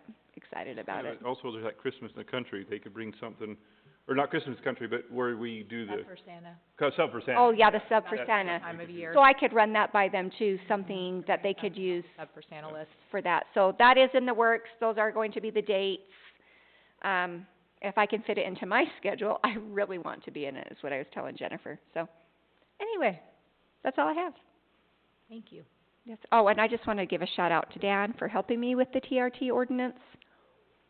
So thank you with that. Well, don't thank me, 'cause obviously... It's basically done. Technical difficulties, we'll get past it. It happens when you rush, but we were trying to rush. We had a good reason to rush. Yeah, but it'll get there. So, that's all I've got. Okay, let's see, the planning and zoning, of course, met last night, and they approved a switch of a Connex box, a 20-footer for a 40-footer, 'cause the people weren't aware of the ordinance. So they're gonna switch that out simultaneously, so they only have to move stuff once, so. And then there was some discussion, go ahead. Is that, we were, it's going from 40-footer to a 20-footer? Yes, Okay, excuse me, they're switching, thanks, Matt, they're switching from a 40-footer that they didn't realize was not in compliance and putting a 20-footer in its place. If somebody heard you, I didn't want to... And they're doing it at the same time, okay. Hey, Dave, there is a 40-foot Connex box for sale on Facebook too, painted gray. Okay. That doesn't look good down there. Isn't that odd, wasn't that something? Yeah, okay. Same one? Yeah. Okay. All right, thank you. Not for you to buy, just to. Oh, okay. I cut it in half. They also discussed that Different lots. the construction, of using Connex boxes. And so we'll see where that goes. So, What do you mean, construction of using Connex boxes? they showed some, what would you say, prototype, whatever, some some models of where they use the Connex boxes and barns and homes. and making, but you can't tell that they are when you. Oh, he wants a building permit, so it's coming, but it incorporates them inside the structure, and you can't see that it's even there, and so now it's like, what is this, and how does this apply to this ordinance and all that? Oh, man. It's not even structural in the building. 1 20-footer in the city is what the ordinance says. Per lot. Per lot. Per lot. 1 20-footer. Well, That's so interesting. I'm just reporting what they did last night as far as a discussion, so. Don't shoot the messenger, is what you're saying? Yeah. Okay. Okay, As the only living veteran of the great Connex War of 2018. okay, anyway, this week, I'm gonna have hopefully a meeting with the entities involved in the Meeks Park and the Meeks Pond, so that next, and this is in addition, I'm trying to get the committee together, so. Anyway, hopefully next council meeting, we'll have some things to report on that, because it's kinda, we need to get moving on that park, so hopefully this week something will come about. Now, on October 6th, there is Arbor Day, and my question is everyone going up to the League of Cities meetings? I'm not. You're not? Mm-mm. Do you want to kinda take charge of that? 'Cause they're doing it on So I would, but I am teaching in Sandy that entire week. until the And 7th. Sandy, okay, I 'cause this will know. be in the Block? evening, okay, What? Doing the block? I'm in the block right now. yeah. Okay, Know well. where they sent me on the block? Where? Tuba City, Arizona. Yeah, Yeah, I get to go to Right? Sandy. we'll leave that one alone. Anyway, but, so, okay, we'll work that out. I just thought that it would be good to have representation there at that Arbor Day. Well, if I get kicked out of the program or something because I, Okay, whatever, we'll then I won't see. be there, I just, but- okay, I just thought I'd ask, so. I think that's all I have now. Oh, wait, I take that back. It's on Thursday. No, so I will be teaching in St. George, so I probably could be up here for that. Okay, I think it's like, I don't know, Is it in the evening or like when is it? I'll have to. Well, you let me know and then Yeah, I'll see if I okay. can work it out. Okay, thank you. Is it at 6? Oh, then I'm pretty sure Okay. I would be back by then. Arbor Okay. Day. All right. Okay, thank you, Stacy. You guys let me know, I'll see what I can do to work that out. Okay, thanks, Rochelle, appreciate it. So without going into too much of the minutia of it, the Parowan Valley, Pumpers? Groundwater management. groundwater management plan, the state engineer has turned up the boiler. There was a meeting way in the first of the year, January, I think. Nothing really other than a lot of just talking amongst people has happened. The state's turning up the boiler. I talked to Jim about this. The water board is gonna need to be involved in if we can come up with a plan that's kind of a counter negotiation than what the state presented. The state's timeline is very short of when curtailments start. And like water is that thing, it's not an issue, it's like the issue, right? And the curtailments on their proposed plan are very short time. So the pumpers and the people that this is gonna impact the worst are saying, give us time. The state, the only thing that's gonna buy us more time is if we have a concrete plan that they can see that will say, yeah, this looks like you actually are serious.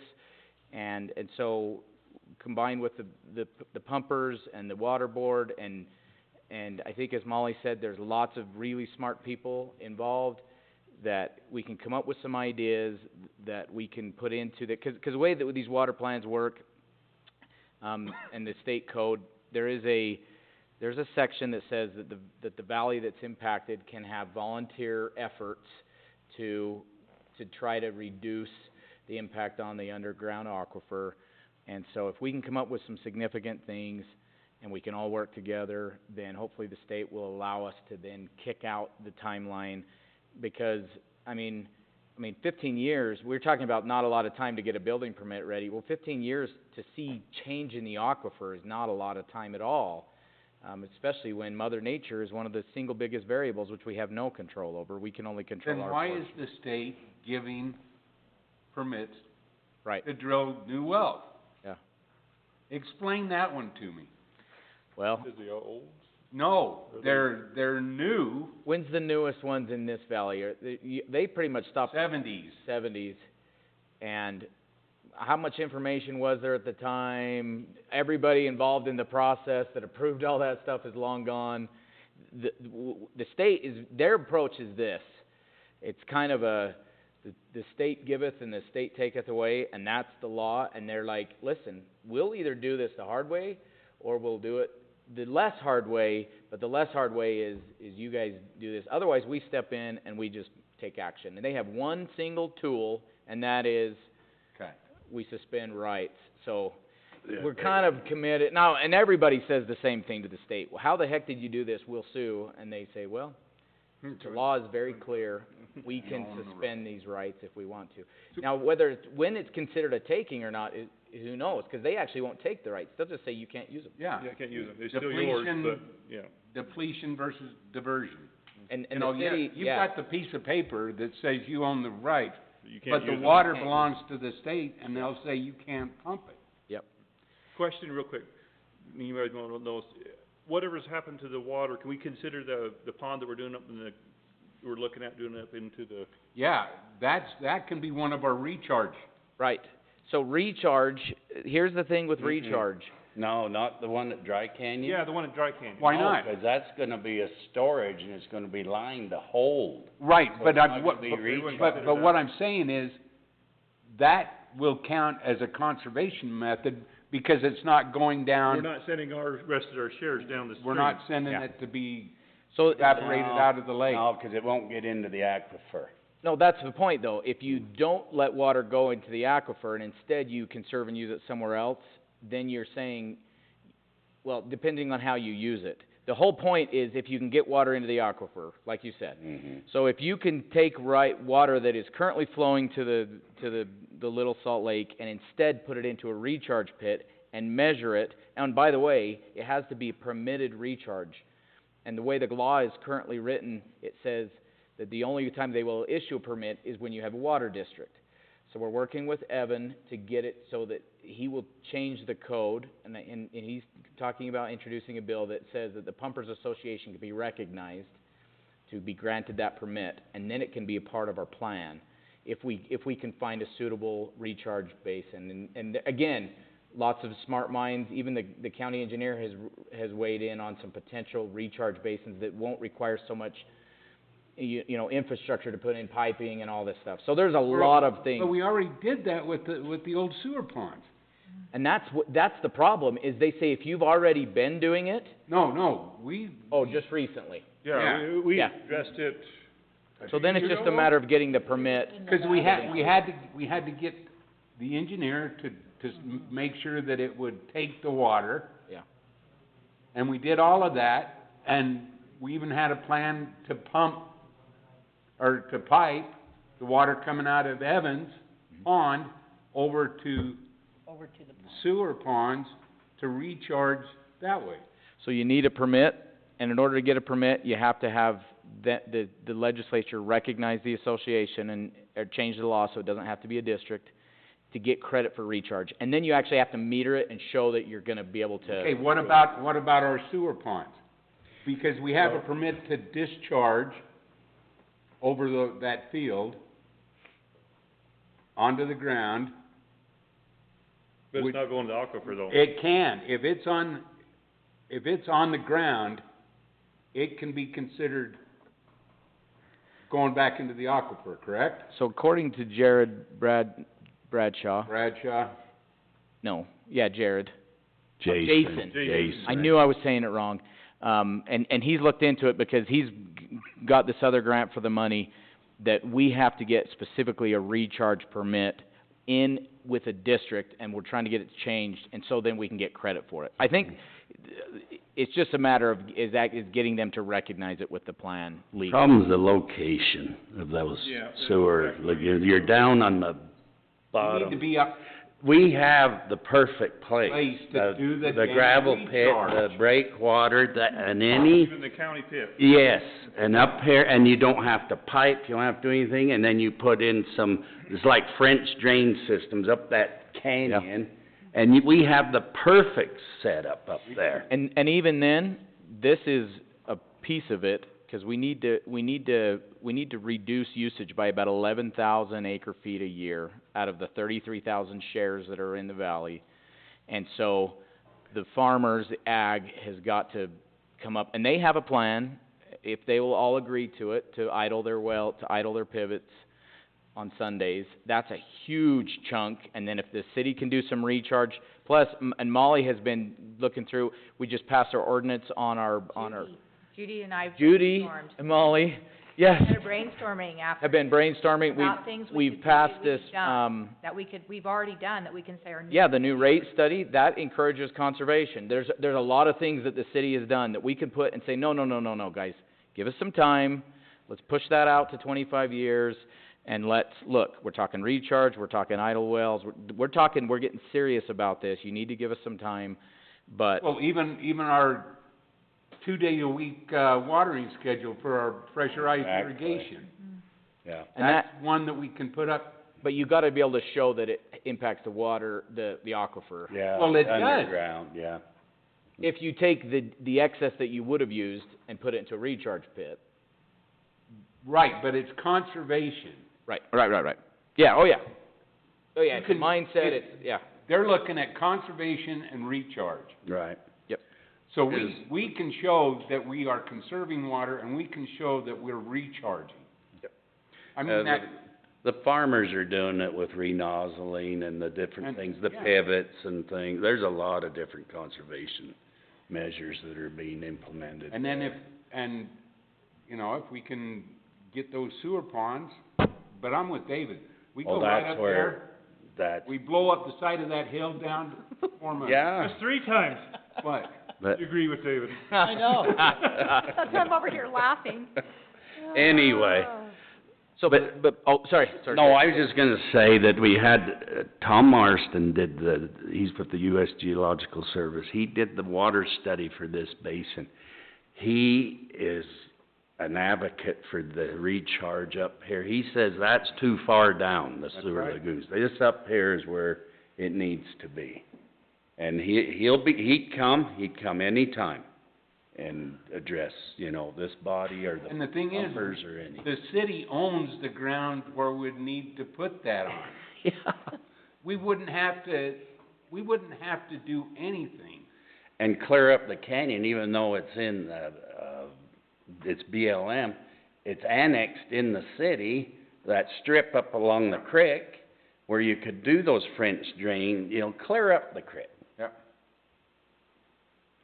I mean, Sounds like a good plan. So the deadline we're on is November 10th. So that groundwater management plan needs to be completed in, That's gonna be the next public hearing, which the November. state engineer wants to kind of see that we're Made good putting our money where our mouth is, and that we have a kind of a plan with some real volunteer efforts, which we're gonna push really hard and say, we need time. That was the single thing that I heard out of every one of those pumpers, give us some time.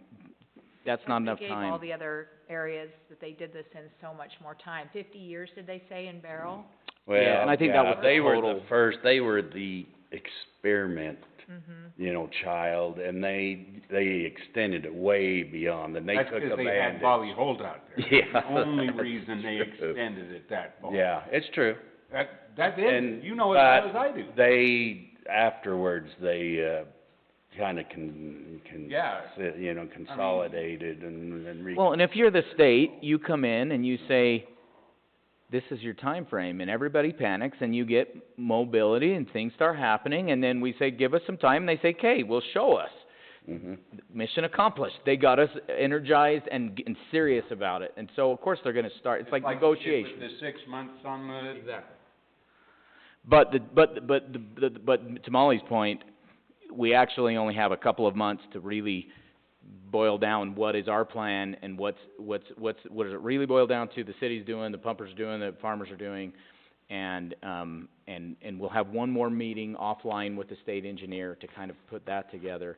So I think we'll really have maybe only 1 or 2 water meetings where we can explore some ideas that we can put in that plan.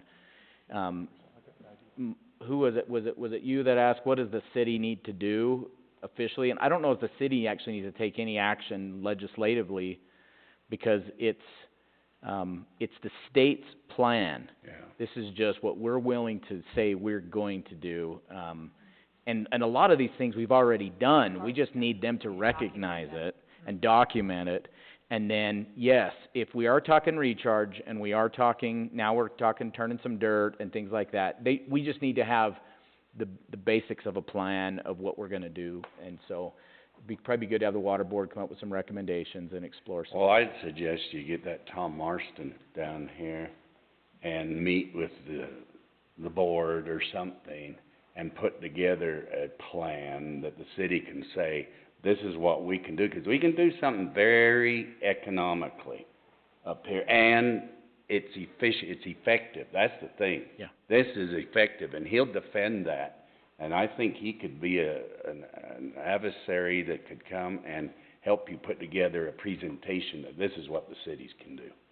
And Justin does have, Jason, I'm gonna call him every name in the book, he does have that grant. We're not sure if that grant can be shifted, 'cause it was for a pipeline, right? Yeah. $250,000. if it could go towards, if we could shift it to a different project, and the county has the money that it was gonna put forward, some of its ARPA dollars for a water project for recharge. So, But this project if wouldn't things can take align, much right. money. yeah, It wouldn't.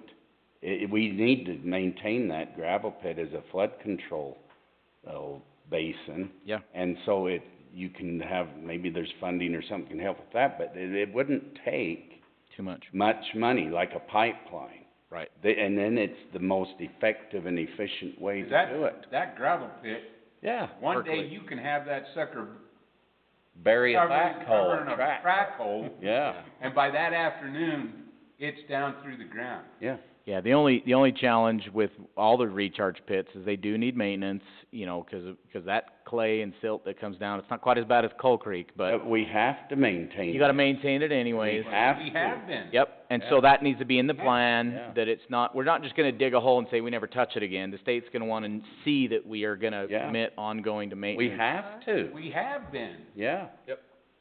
That's flood control. And the other key they said is meters that we could measure what's going into the recharge, maybe in Mhm. 2 strategic locations or something, that we can measure what is going into recharge, because they wanna see that percentage savings, that 30%. And the farmers said that they're turning off their, pivots on Sunday would be 17, so we're only looking at 13 that we need to document. And in my mind, especially after Judy and I brainstormed, I'm like, we could do almost an overkill. And they go, okay, you guys are clearly focused on this, and you've already been doing all of this stuff, and then if we have, you know, that solution, because I know just in both of those meetings, especially the pipeline solution is just so cost prohibitive, because It you is. have to Well, tear and up we so don't much want, we don't want asphalt. that pipe coming through town. No, there would be so much that would be involved in that. It's a waste of money. But there's one thing that's gonna have to happen, is there's gonna have to be metering, period, of all the water that's used. Is it Like- gonna happen though? It's gonna have You to. think so for the farmers? I think it'll have to. I'm surprised. They'll push back, No, I just say. but if it's I'm surprised- pushed to shove from the state, No, So the Yeah. state estimates it based on their power consumption, and it's not accurate. and at some point, who knows, I mean, it's a state legislature, let them fight that fight, right? Mhm. Yeah. But they do estimate it right now based on satellite photos of the crops, knowing what type of crops and power consumption, and then they estimate it. Yeah, and they can tell you exactly how much water you're using according to what tint of green that is, and exactly what you've done, and, yeah, I've been there. David, you sound like you've had experience. Yeah. Yeah, I've lost several thousands of dollars to that outfit, so, I know you have. anyway. Okay, so is that it? Have anything else, Dan? I hope I wasn't stealing your thunder, Mayor, 'cause I know that you've been passionate about No, this. it's our thunder, it's Yeah. what we all need to No, focus this on, is- because this we is have about, serious. you know, This 40 water days or issue something is that the we really need to biggest pull issue that together. we're going to deal with Mhm. in this state, period. Well, you know, even just, and I'll drop it after this. Another thing that we can tell them is that we are now reinstating our impact fees for commercial buildings on water. There you go. Bam.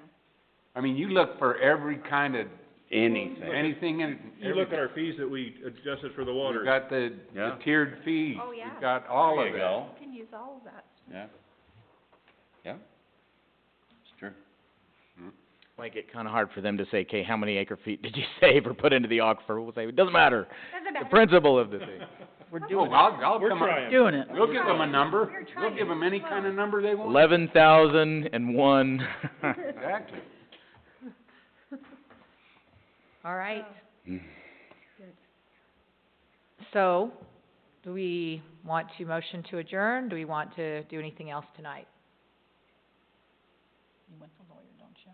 Yeah, I mean, we've had a suggestion on a closed meeting, but we think without our attorney, we probably need to just, I make a motion to adjourn. I second it. all those in favor? Aye. Motion carries. Thank you. Oh my gosh, it's like, oh my gosh, this is like, Question, comment.